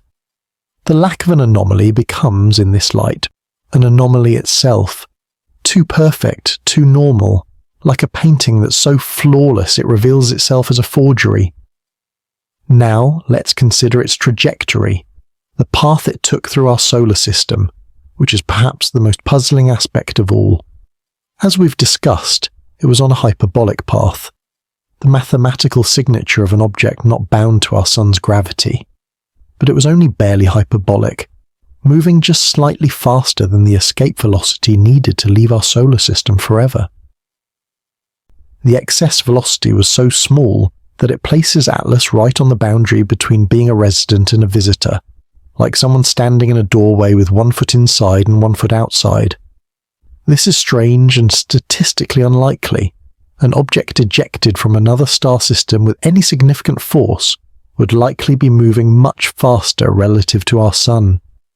The galaxy is full of stars moving in different directions at different speeds, and a comet ejected from one of these systems would typically retain some of that differential velocity. Think of it like this. Imagine you're on a moving train and you throw a ball out the window. The ball doesn't just have the velocity you gave it with your throw, it also has the velocity of the train. Similarly, a comet ejected from another star system should have not just the ejection velocity, but also the velocity of that star relative to our Sun. To arrive at our solar system with a velocity so finely tuned to our Sun's escape velocity is like throwing a ball from a moving train and having it land gently right at someone's feet. Possible, but requiring either incredible luck or incredible skill. Again, there are natural explanations for this fine-tuning. Perhaps Atlas was ejected from its home star very gently, with just enough velocity to escape but not much more. Perhaps it spent millions or billions of years wandering the galaxy and had a series of distant gravitational encounters with other stars that gradually bled off its initial velocity, slowing it down through a kind of cosmic friction until it was moving at just the right speed when it encountered our Sun. The galaxy is a complex, chaotic place where such coincidences, while rare, are not impossible. Given enough time and enough objects, even unlikely events become certain to occur somewhere. But the fine-tuning is intriguing in the context of our speculative scenario. If you were designing a probe to study a star system, you would want to send it with the lowest possible relative velocity to maximize the time it spends in that system. A high-speed flyby would give you only a brief glimpse, like trying to study a landscape from a speeding car. But a slow, gentle approach allows for extended observation, multiple planetary encounters, and a more thorough survey. The low hyperbolic excess velocity of Atlas is exactly what you would expect from a probe designed for a long, slow observational pass through our solar system, gathering data over months or years rather than days or weeks. And then there is the profound silence of the fragmentation event itself. We observed it break apart, we saw the pieces drift away, we measured their velocities and trajectories, but we have no data on the internal structure that failed, no information about what actually caused the breakup. We don't know if it was the increasing rotation rate causing centrifugal forces to overcome the weak gravity holding it together. We don't know if it was thermal stress from the uneven heating of the Sun and causing fractures to propagate through the ice. We don't know if it was tidal forces from the Sun's gravity pulling more strongly on the near side than the far side. We can build models and run simulations, creating virtual comets in our computers and subjecting them to various forces to see how they break apart. But we cannot know for sure what happened to the real Atlas. The evidence was destroyed in the act itself, like a crime scene that burns down before the investigators arrive. This is a profound silence in the data, a gap that cannot be filled no matter how many observations we make or how sophisticated our instruments become. We have the before, a single comet approaching the Sun. We have the after, multiple fragments drifting apart. But the crucial moment of transformation, the during when one became many, is lost to us. It happened too quickly, too far away, and with too little warning for us to capture it in detail. This is like arriving at the scene of an accident where the vehicles have completely vaporized, leaving only skid marks and scattered debris. We know something dramatic happened, but the mechanism, the exact sequence of events, remains a mystery.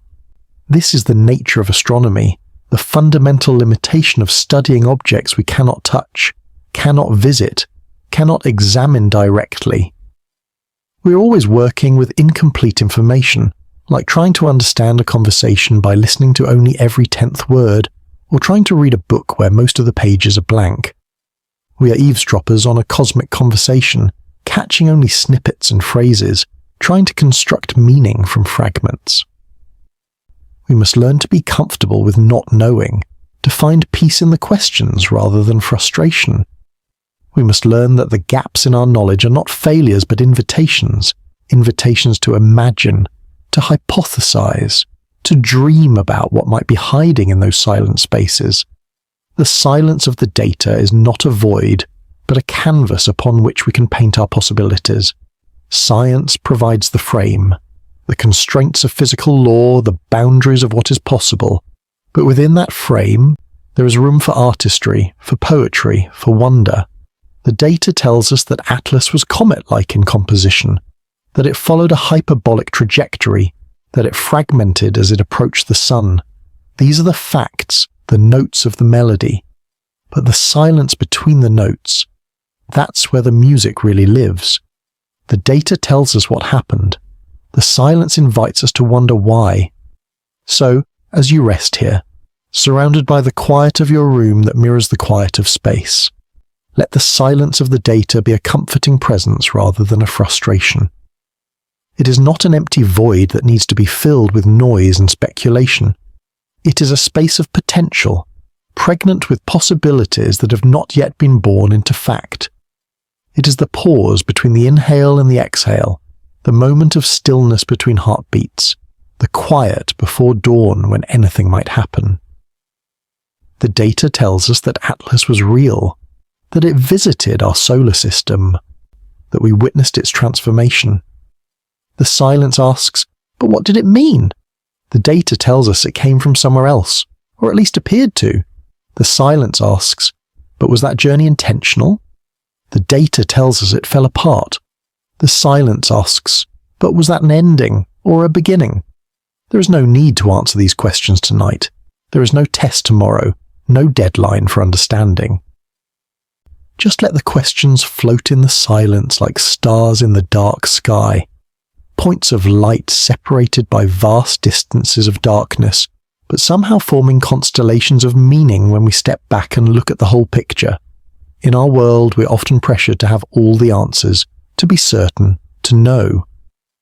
But in the quiet depths of the cosmos, certainty is a rare and precious commodity. The norm is mystery. The standard is wonder. And there is a deep peace to be found in accepting that, in embracing the silence rather than trying to fill it with noise. Let yourself be part of that silence, part of that wonder. You are a being capable of contemplating these immense questions, of holding this beautiful uncertainty in your mind without needing to resolve it. This is a remarkable gift, perhaps unique in all the universe, the ability to wonder, to imagine, to find beauty in not knowing. The universe is not only strange and mysterious, but it has produced a consciousness capable of appreciating its strangeness and mystery. You are the means by which the universe contemplates itself, questions itself, wonders about itself. In the silence of the data about Atlas, we can hear the faint echo of our own cosmic purpose, to be the part of the universe that asks why, even when, especially when, there is no answer. Let us now drift away from the specific mystery of 3i Atlas and into a broader, more philosophical current. Let us contemplate a desire that seems to be woven into the very fabric of consciousness, whether human or perhaps otherwise, the desire for permanence, the drive to create something that outlasts us. This is not just about Atlas anymore, but about the universal impulse that might have led to its creation, if indeed it was created.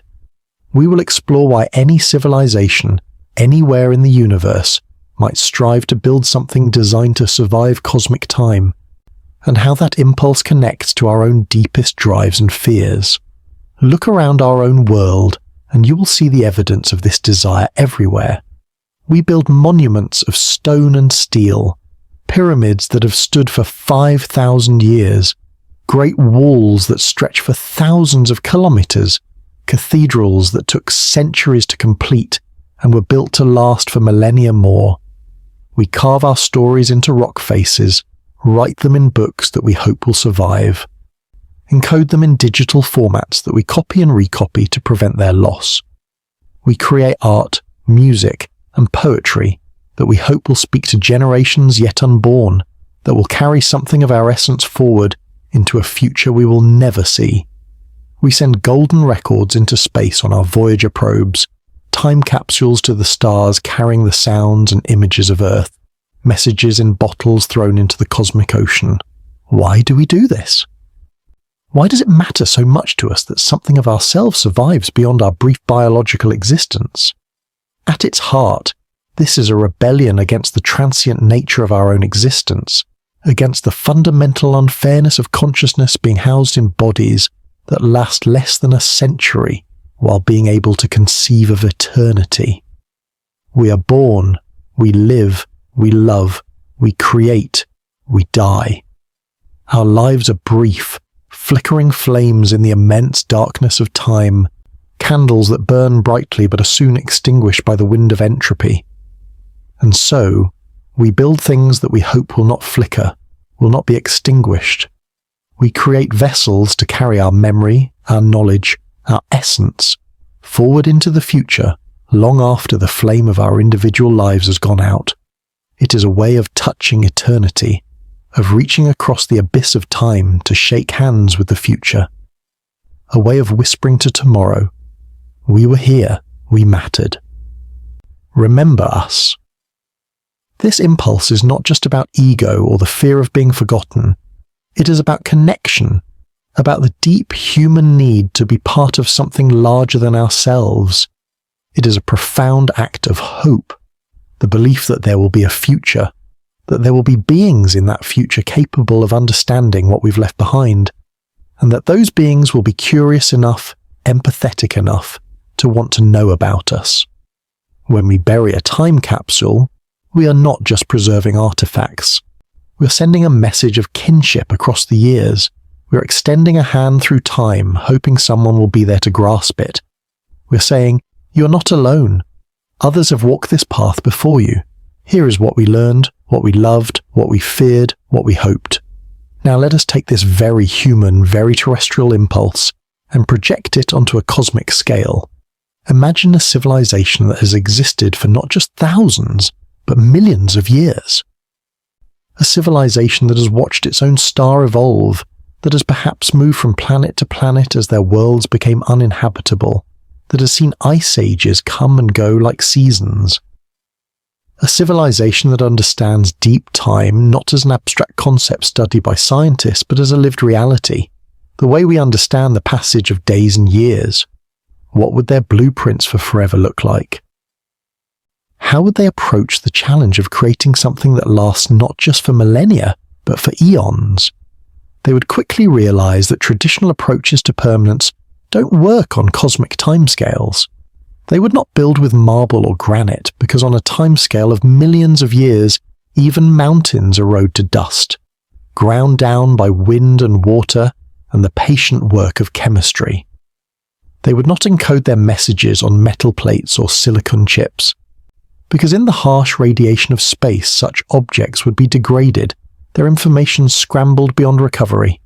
They would understand that to build for eternity in a universe governed by entropy, you cannot fight against the natural processes of decay and dissolution. You must work with them, use them, make them part of your design. Their blueprints would be drawn with the ink of physics and chemistry, using the fundamental forces and materials of the universe as their medium. Their building materials would be the most stable and abundant substances in the cosmos, water ice, which makes up comets, and the moons of gas giants, carbon, the basis of all known life and one of the most versatile elements, silicates, which form the rocky foundations of planets. Their designs would be based on principles of redundancy, simplicity, and camouflage. They would create something that could endure the long, slow journey through interstellar space not by being strong in the conventional sense, but by being adaptable, renewable, self-healing. Not by standing out, but by blending in with the natural cosmic population. This is the philosophy that might lead to the creation of an object like 3i Atlas, if indeed it was created. It represents the ultimate expression of a desire for permanence, executed with a wisdom that comes from thinking in geological and astronomical time. It is not a monument in the traditional sense, not a statue or a building or even a spacecraft as we typically imagine them. It is something far more subtle and perhaps far more profound, a message that disguises itself as a natural phenomenon, a purpose that hides within what appears to be purposelessness.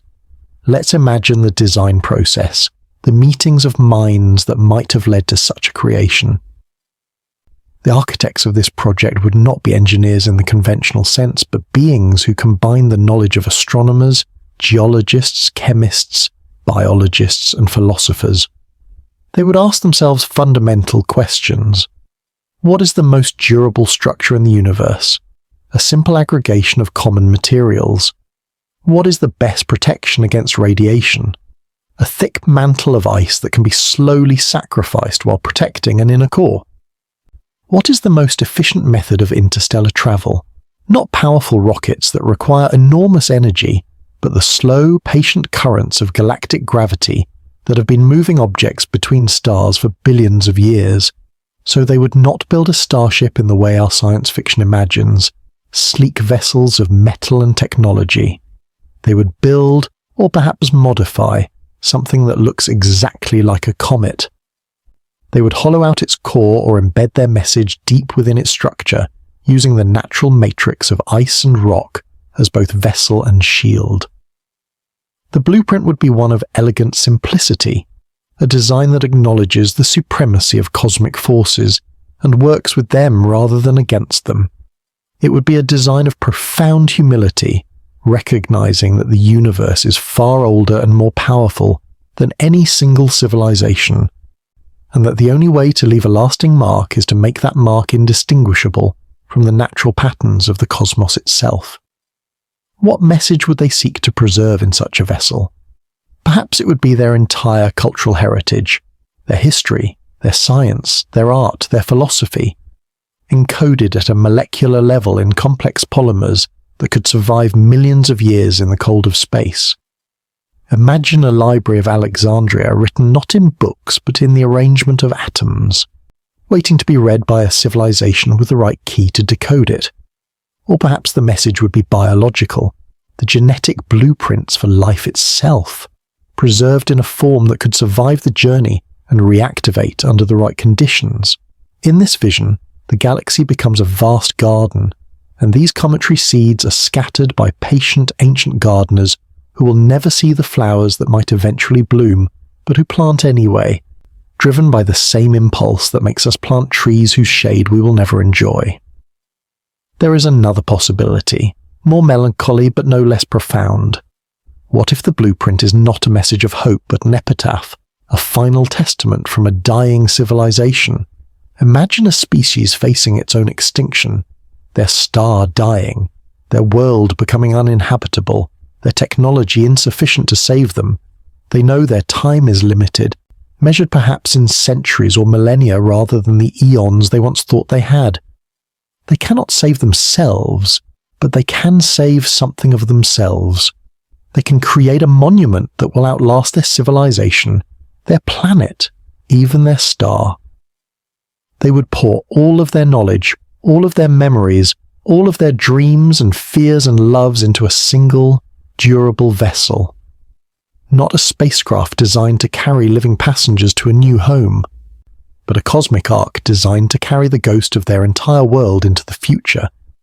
They would launch it into the void with no specific destination in mind, no target star system, no planned arrival date. Its only purpose would be to wander, to endure, to be a silent, lonely gravestone for a civilization that once was. A message in a bottle thrown into the cosmic ocean, not with the expectation that it will ever be found, but simply because the act of throwing it, of creating it, of sending it on its way is itself a form of immortality. It is a statement that says, we may be gone, but the memory of us will travel the stars forever.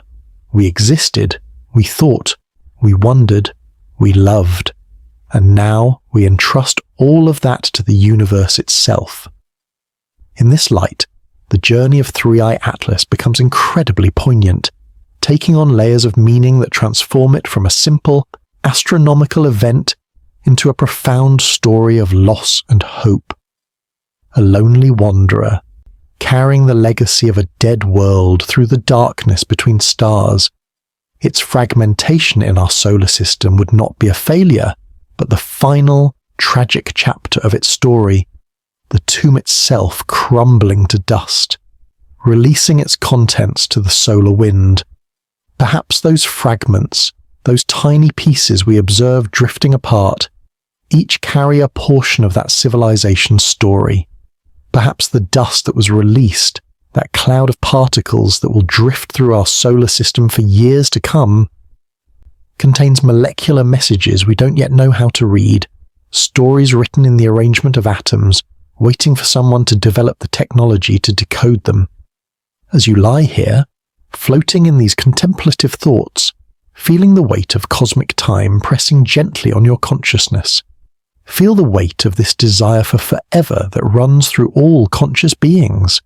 Feel it in your own life, in the pictures you take to preserve moments that are already fading into memory, in the stories you tell your children or friends, in the love you share that you hope will ripple outward through time, touching lives you'll never know. These are all your own small blueprints for forever, your own attempts to build something that outlasts your physical presence. They are your way of weaving your thread into the great tapestry of existence, adding your own unique pattern to a design that has been growing since consciousness first emerged from matter. And feel a sense of connection, a sense of kinship with these hypothetical ancient builders, whether they existed or exist only in our imagination. Their motivations, scaled up to cosmic proportions, are fundamentally our motivations. The desire to be remembered, to leave a mark, to contribute something lasting to the universe, the hope for connection across impossible distances of space and time, the rebellion against oblivion, against the idea that consciousness is a brief accident in a universe of unconscious matter and energy. We are not so different from them, these imagined architects of Atlas. We are all children of the cosmos, all temporary arrangements of matter that have somehow become aware of our own temporary nature, and we are all looking for a way to transcend that temporariness, to touch something eternal. The mystery of Three-Eye Atlas is not just a scientific puzzle to be solved with better telescopes and more sophisticated models. It is a philosophical mirror that reflects our own deepest concerns and highest aspirations. In asking, was it built? We're really asking questions about ourselves and our place in the universe. What is our legacy as a species? What will we leave behind when our sun begins to die billions of years from now? What are our own blueprints for forever? And how can we ensure they survive the patient erosion of cosmic time? Are we alone in asking these questions, or are we part of a galactic community of consciousness, each member struggling with the same fundamental challenge of how to make meaning last in a universe governed by entropy? There is a deep peace to be found in this perspective, a peace that comes from recognizing our small but significant place in a much larger story. It connects our individual lives, brief as they are, to the grand sweeping narrative of the universe itself. It suggests that our impulse to create, to preserve, to communicate, to remember, is not just a quirk of human psychology or an accident of evolution, but a fundamental expression of something deeper, perhaps consciousness itself rebelling against its own limitations, perhaps the universe developing a way to observe and remember itself through beings like us. The blueprints are all around us, written in every human endeavor to create something lasting. They're in the cave paintings of our ancestors, preserved for tens of thousands of years in darkness. They're in the pyramids of Egypt, the Great Wall of China, the cathedrals of Europe. They're in the books we write, the music we compose, the scientific theories we develop. They're in the Voyager golden records, now traveling through interstellar space, carrying the sounds and images of Earth to whoever might find them millions of years from now. They're in our DNA itself, the biological blueprint that has been copying and recopying itself for billions of years, preserving the instructions for life through countless generations. And perhaps, just perhaps, they're in objects like 3i Atlas, cosmic messages we're only beginning to learn how to recognize, let alone read. Whether Atlas was natural or artificial, whether it was a random piece of cosmic debris or a carefully designed vessel, it has succeeded in making us think about these profound questions. It has made us wonder about deep time, about interstellar travel, about the possibility of other intelligences in the universe. It has, in a sense, already fulfilled a purpose simply by existing and being observed, by making us contemplate possibilities we might not have considered otherwise. Let that thought be a gentle anchor for your drifting mind as you settle deeper into rest. You're part of a story that is far older and larger than you can fully comprehend.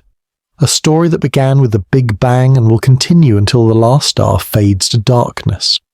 And your own life, your own consciousness, brief as it may be, is a precious and vital part of that story's unfolding.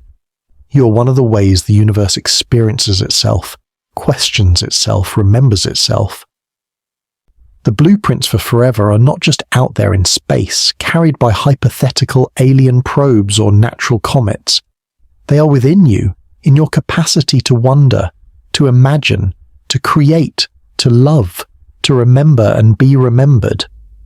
The question of whether Atlas was built to survive eternity may never be answered definitively, but in asking it, in contemplating it, in letting it expand our sense of what's possible, we are participating in something eternal ourselves, the eternal human quest to understand our place in the cosmos, to find meaning in the vast darkness, to leave something of ourselves behind when we're gone. We're all building our own vessels to carry meaning forward through time, whether they're made of ice and rock, paper and ink, or simply the memories we create in the minds of those we touch. We're all architects of forever in our own small ways, and that is perhaps the most beautiful and profound blueprint of all. Let us now use the gentle mystery of 3i Atlas as a lens through which to reimagine the entire cosmos. For so long, humanity has looked up at the night sky and seen a vast, cold emptiness, punctuated only by distant, lonely points of light, stars so far away that their light takes years, centuries, millennia to reach us.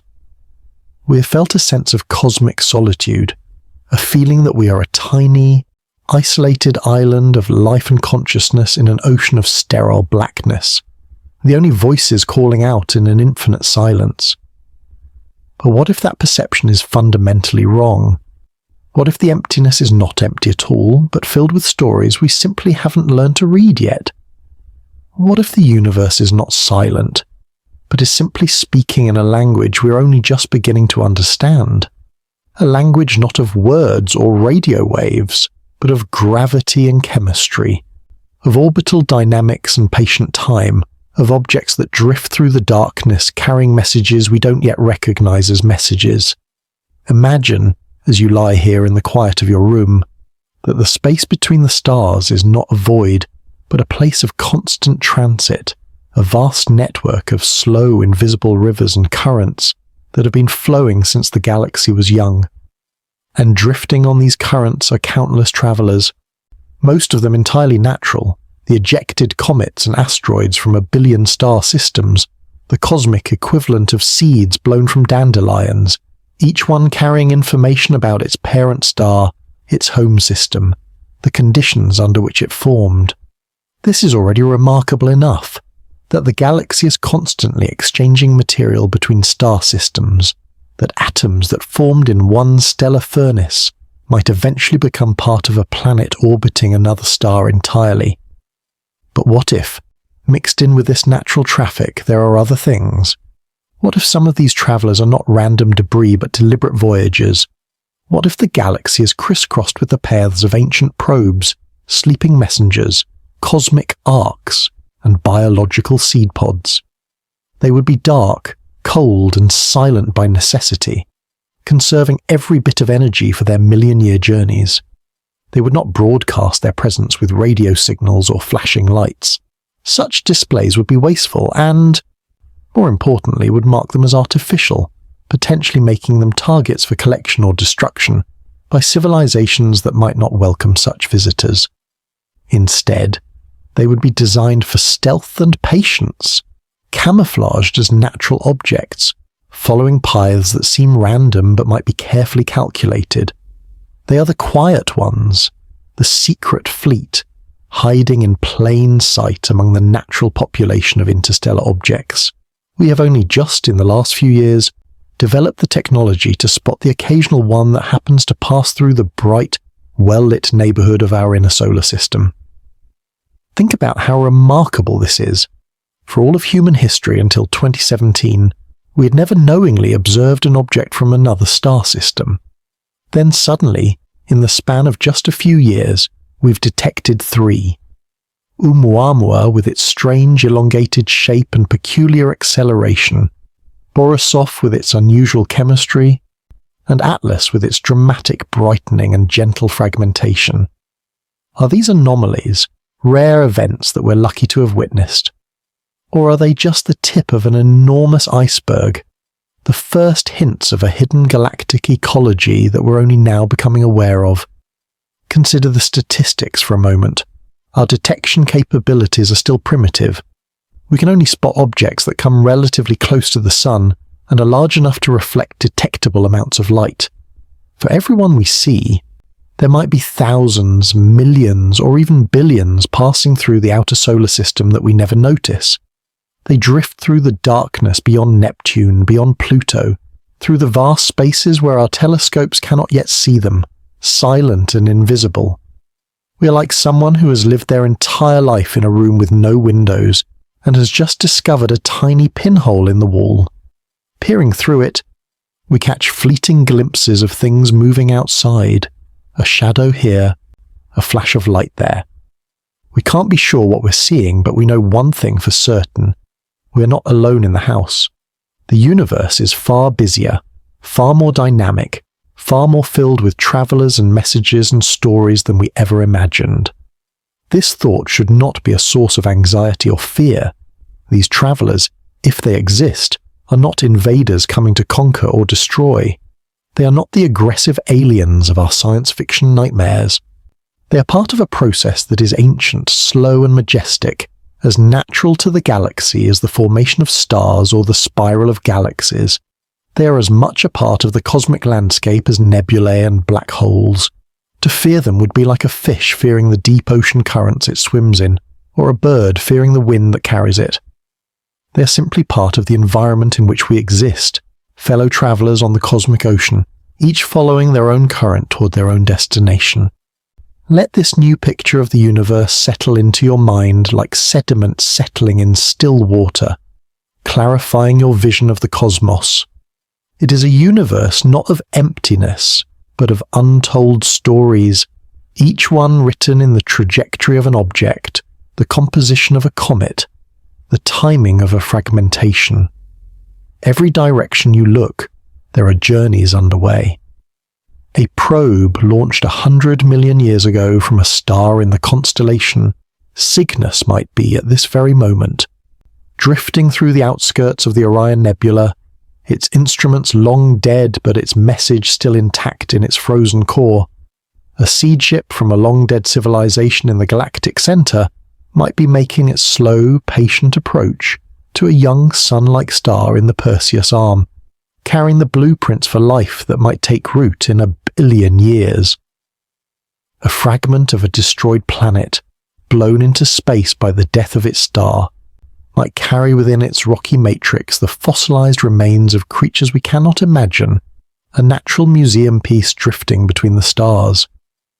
The universe becomes not a static museum but a dynamic library, and the books are all in motion, constantly being exchanged between readers who might never meet.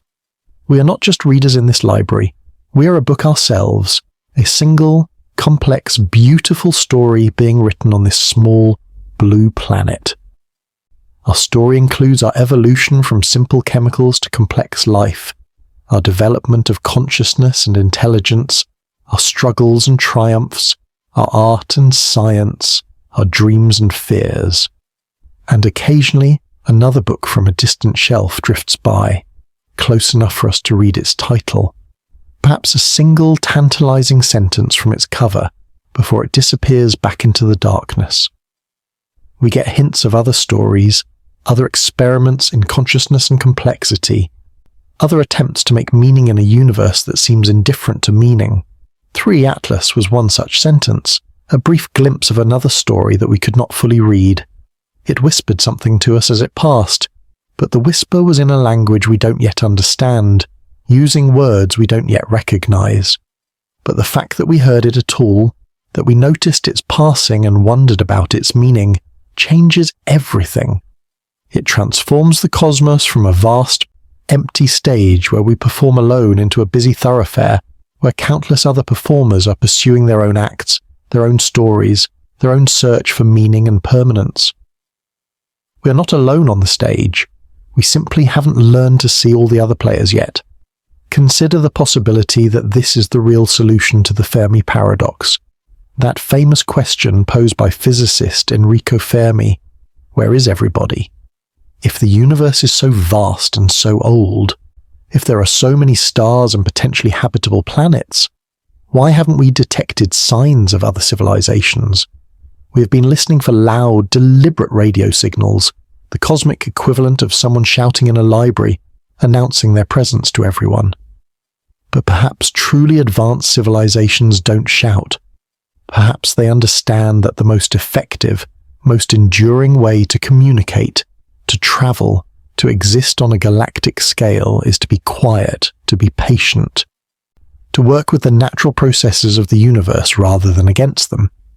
Perhaps the galaxy is actually teeming with intelligence, but it is a quiet, patient, and unobtrusive intelligence that expresses itself in ways we're only beginning to recognize. An intelligence that communicates not through radio waves that fade and scatter, but through the subtle chemistry of a comet's tail that can survive for millions of years. An intelligence that travels not in gleaming starships that would be visible from light years away, but in objects that look exactly like natural comets and asteroids. An intelligence that explores not through dramatic arrivals and departures, but through gentle passages that barely disturb the gravitational harmony of the systems they visit. We haven't found them because we've been looking for the wrong things, listening for the wrong signals. We've been expecting them to be like us, loud, obvious, eager to communicate, but perhaps they've evolved beyond that, to a quieter, more subtle way of existing in the universe. This is a profoundly peaceful and hopeful vision of the cosmos. It suggests that we are not alone, but that our neighbors are respectful of our solitude, our development, our need to discover things for ourselves. They are not strangers who will kick down our door and announce themselves uninvited. They are silent passers-by on the cosmic street, and if we are to meet them, it will be through a slow, gentle process of mutual discovery, played out over timescales that dwarf human history. There will be no sudden invasion, no dramatic first contact. Instead, there will be a gradual awakening to the fact that we have always been part of a community. We just didn't know it yet.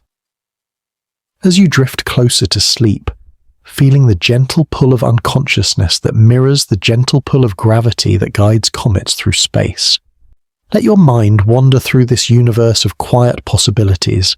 Imagine the silent flotilla of fragments from Atlas, continuing their journey through our solar system, each one a tiny, unanswered question mark drifting through the darkness. They are not done with their story.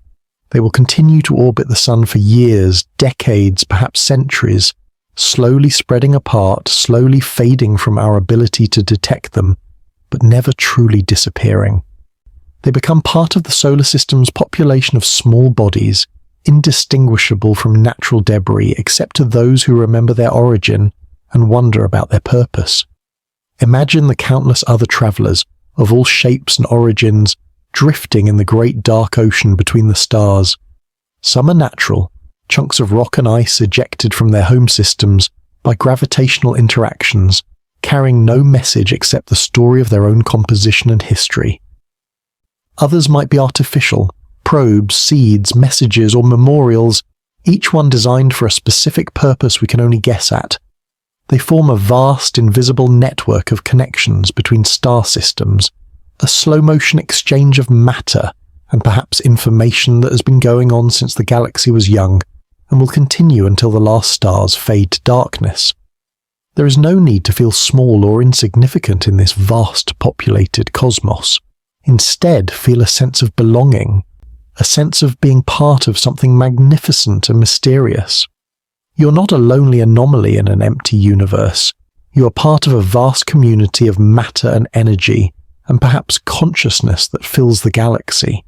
Your ability to wonder about these things, to contemplate the possibility of cosmic visitors and messages, is itself one of the most remarkable phenomena in the entire universe. You are the means by which the universe contemplates itself, questions its own nature, wonders about its own possibilities. The quiet of your room is not isolation but connection. It resonates with the quiet of deep space, that profound silence that is not empty but full of potential. Your slow, steady breath echoes the slow, steady rhythms of the galaxy itself, the patient processes that unfold over millions of years. You're not just in the universe is in you.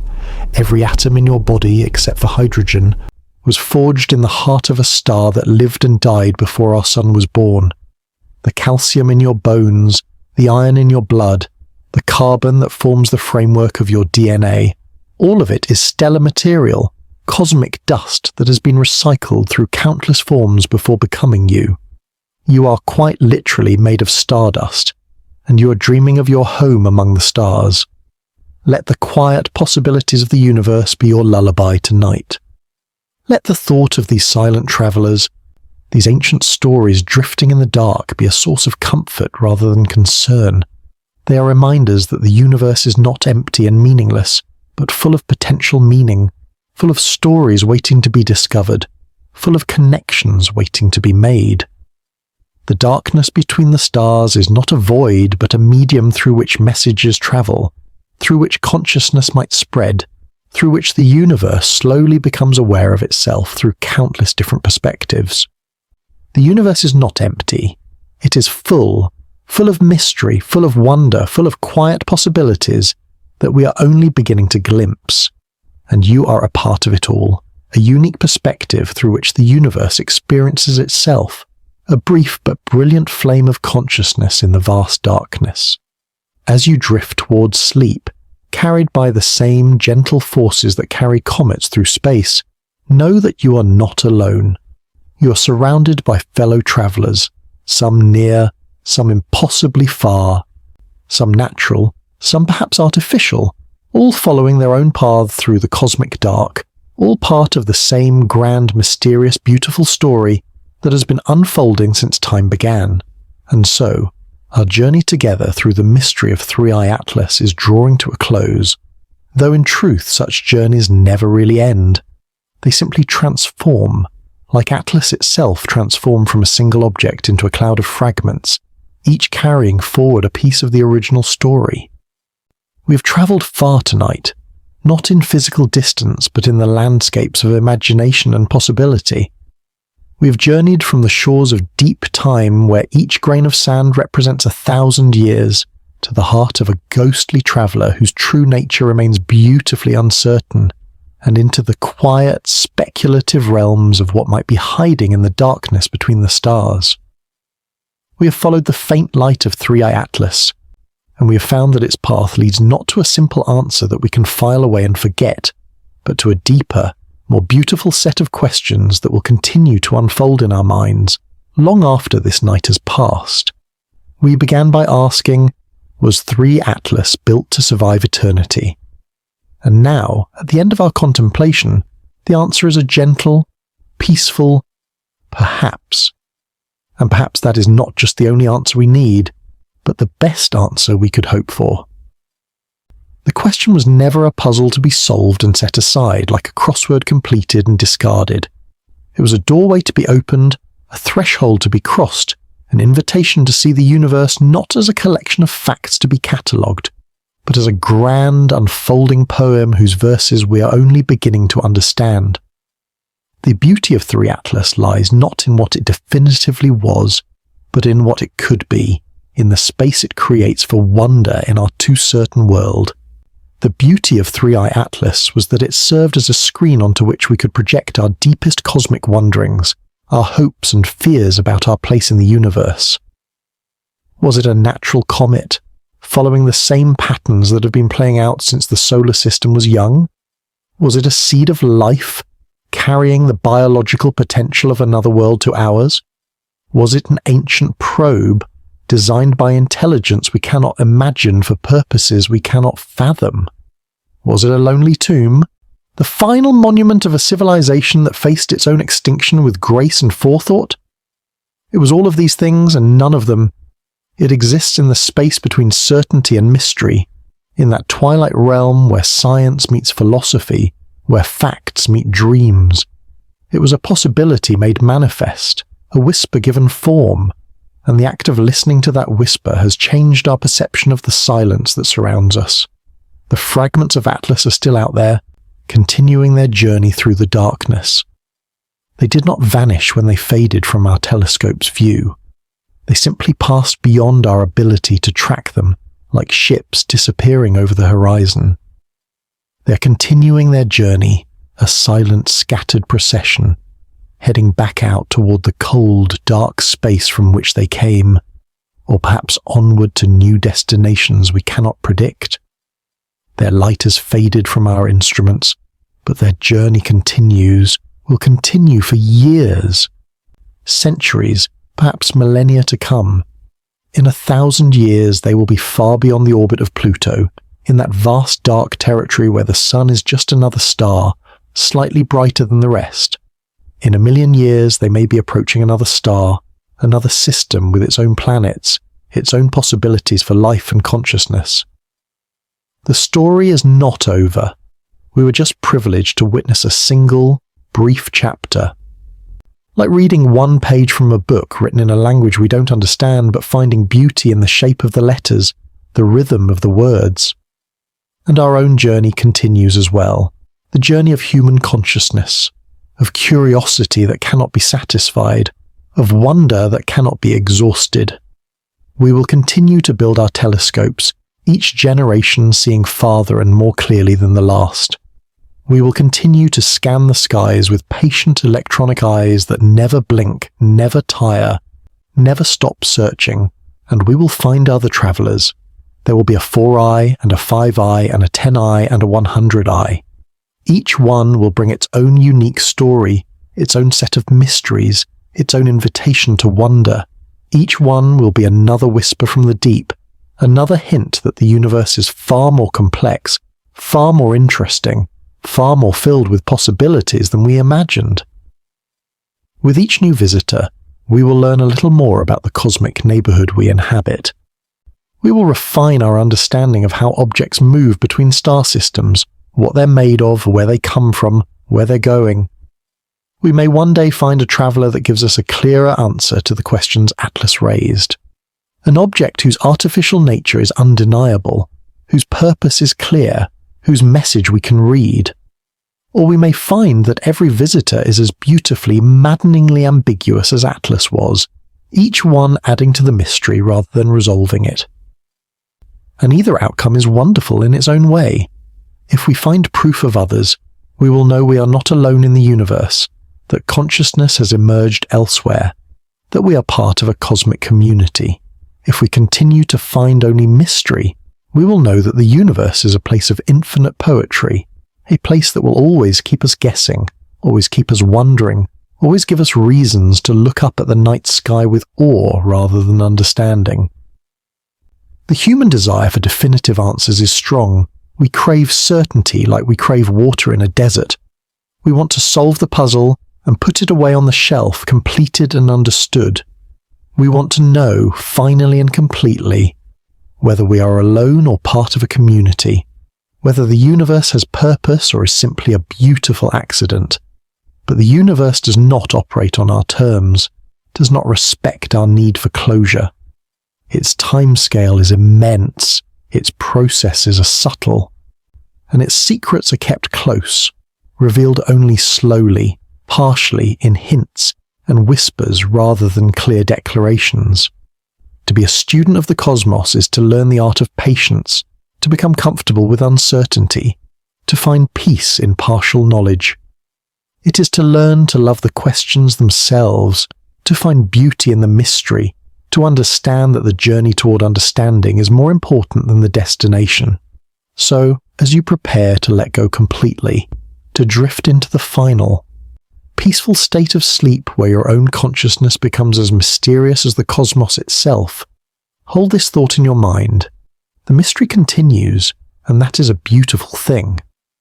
The universe has not given up all its secrets, has not revealed all its surprises.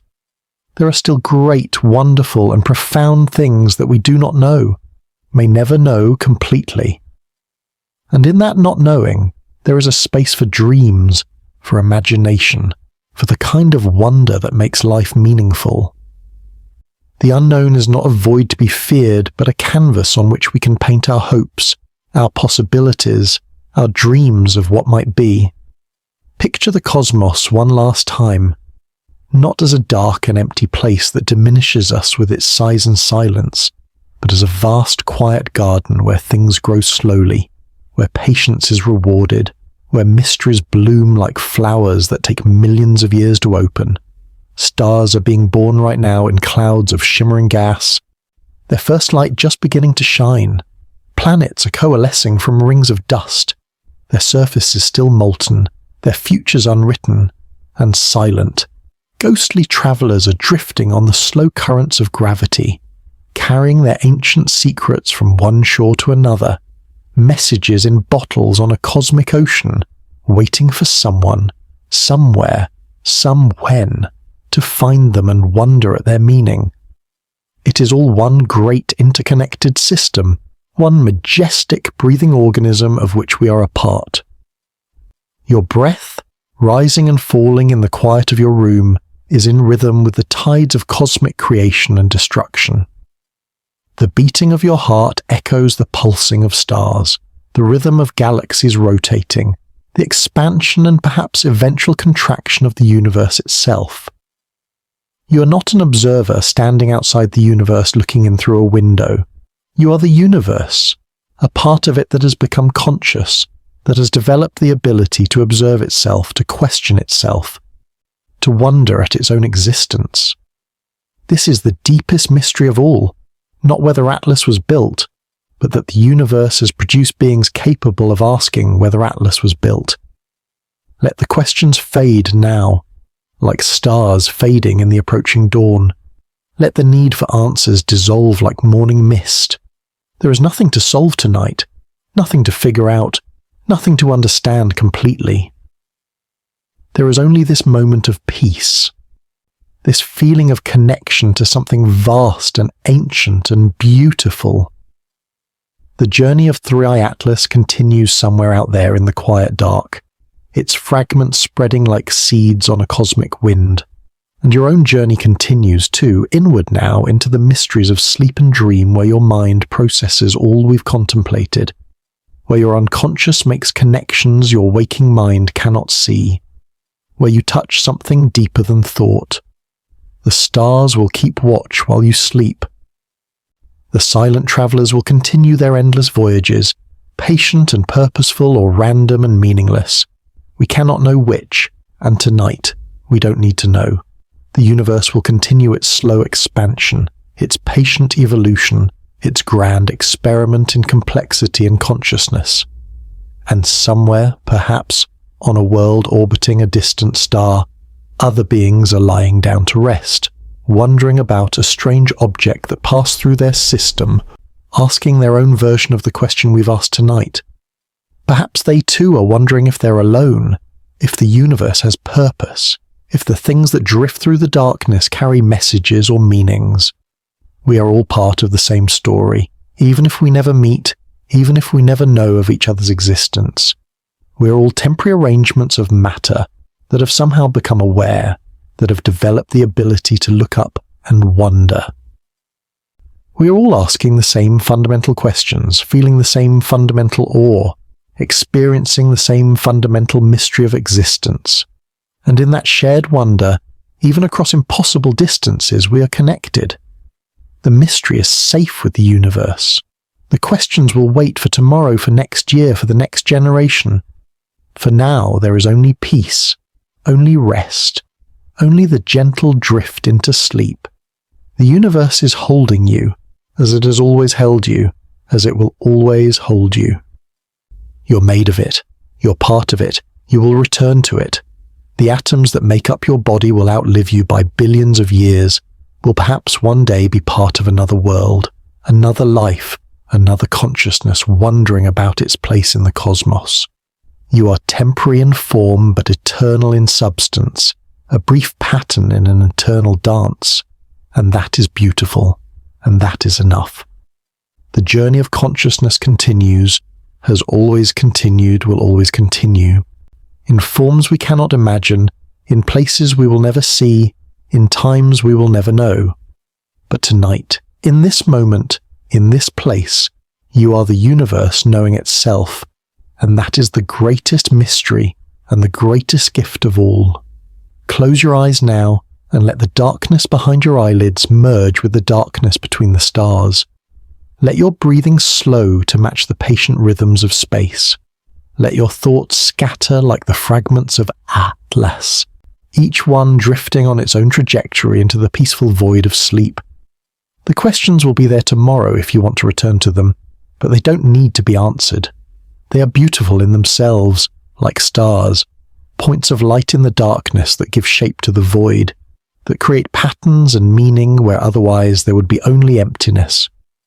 You have travelled far tonight, from Earth to the edge of the solar system and beyond, from the present moment to deep time and back again, from certainty to mystery to a peace that transcends both.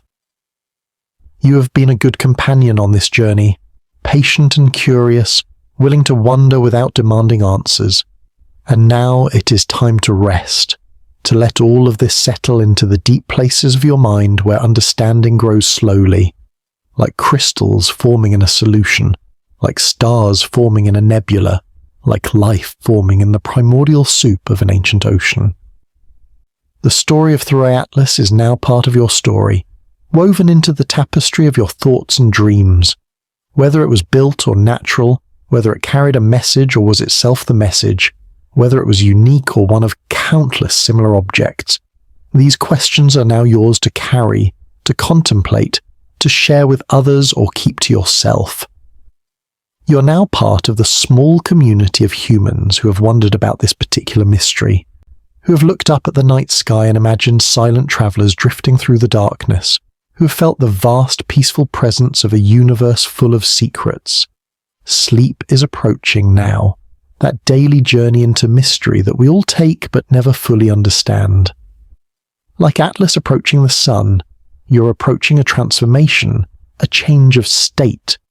Your conscious mind will fragment into dreams, each one carrying a piece of today's thoughts into new configurations, new possibilities.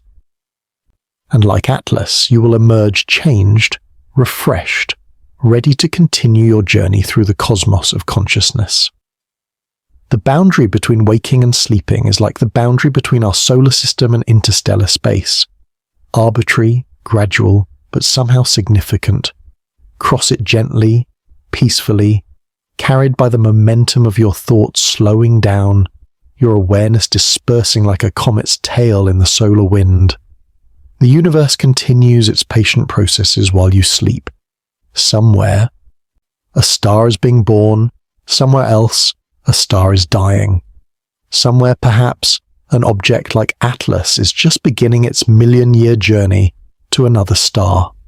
Somewhere, consciousness is emerging for the first time, looking up at unfamiliar stars and wondering if it's alone. And somewhere, consciousness is fading for the last time, looking up at familiar stars and knowing it was never alone. All of this continues while you rest, while you dream, while you become part of the quiet darkness that holds all possibilities. Let go now. Let go of the need to understand, the need to know, the need to solve the mystery. Let go of consciousness itself, that burden and gift that makes us human. Drift into the peaceful darkness where there are no questions because there is no one to ask them, no mysteries because there is no one to wonder. Become like Atlas in the cold between the stars, patient, silent, carrying your secrets through the darkness, waiting for the right moment to wake, to warm, to whisper your story to whoever might be listening. The journey continues, always continues, but for now, for you, there is only rest, only peace, only the gentle embrace of sleep carrying you into tomorrow, where new mysteries await, new wonders call, new fragments of the cosmic story drift past our small world. But that is for tomorrow. Tonight, there is only the quiet, the darkness, the peace of not knowing, not needing to know, simply being part of the beautiful, mysterious whole. Sleep now, carried by the same forces that carry comets through space, held by the same darkness that holds the stars, part of the same story that has been telling itself since the beginning of time, and will continue until time itself ends and perhaps begins again. The mystery of Three-Eye Atlas remains, will always remain, a gentle question mark written across the sky in ice and light. And you remain, will always remain in this moment, a gentle answer to the universe's question about whether consciousness was possible, whether wonder could emerge from matter, whether the cosmos could know itself. The question and the answer, the mystery and the wonder, the journey and the rest, they are all one, all part of the same infinite story. And now, as your part in tonight's chapter comes to a close, as your awareness fades like a comet's tail dispersing in the darkness, know that the story continues, that you are part of something eternal, something beautiful, something that transcends understanding and exists in the realm of pure being. Rest now, dream now, be at peace now. The universe is watching over you as you watched over its mystery tonight. The fragments of Atlas drift onward through the darkness, carrying their secrets. And you drift onward too, into sleep, into dreams, into the quiet place where all travelers eventually arrive, the place of rest, of peace, of home. The journey of Three-Eye Atlas continues. Your journey continues. The universe's journey continues. But for now, in this moment, in this breath, in this heartbeat, there is only peace, only stillness, only the profound and perfect silence of sleep approaching, arriving, embracing you like the darkness between the stars, not empty but full of infinite possibility, infinite peace, infinite rest.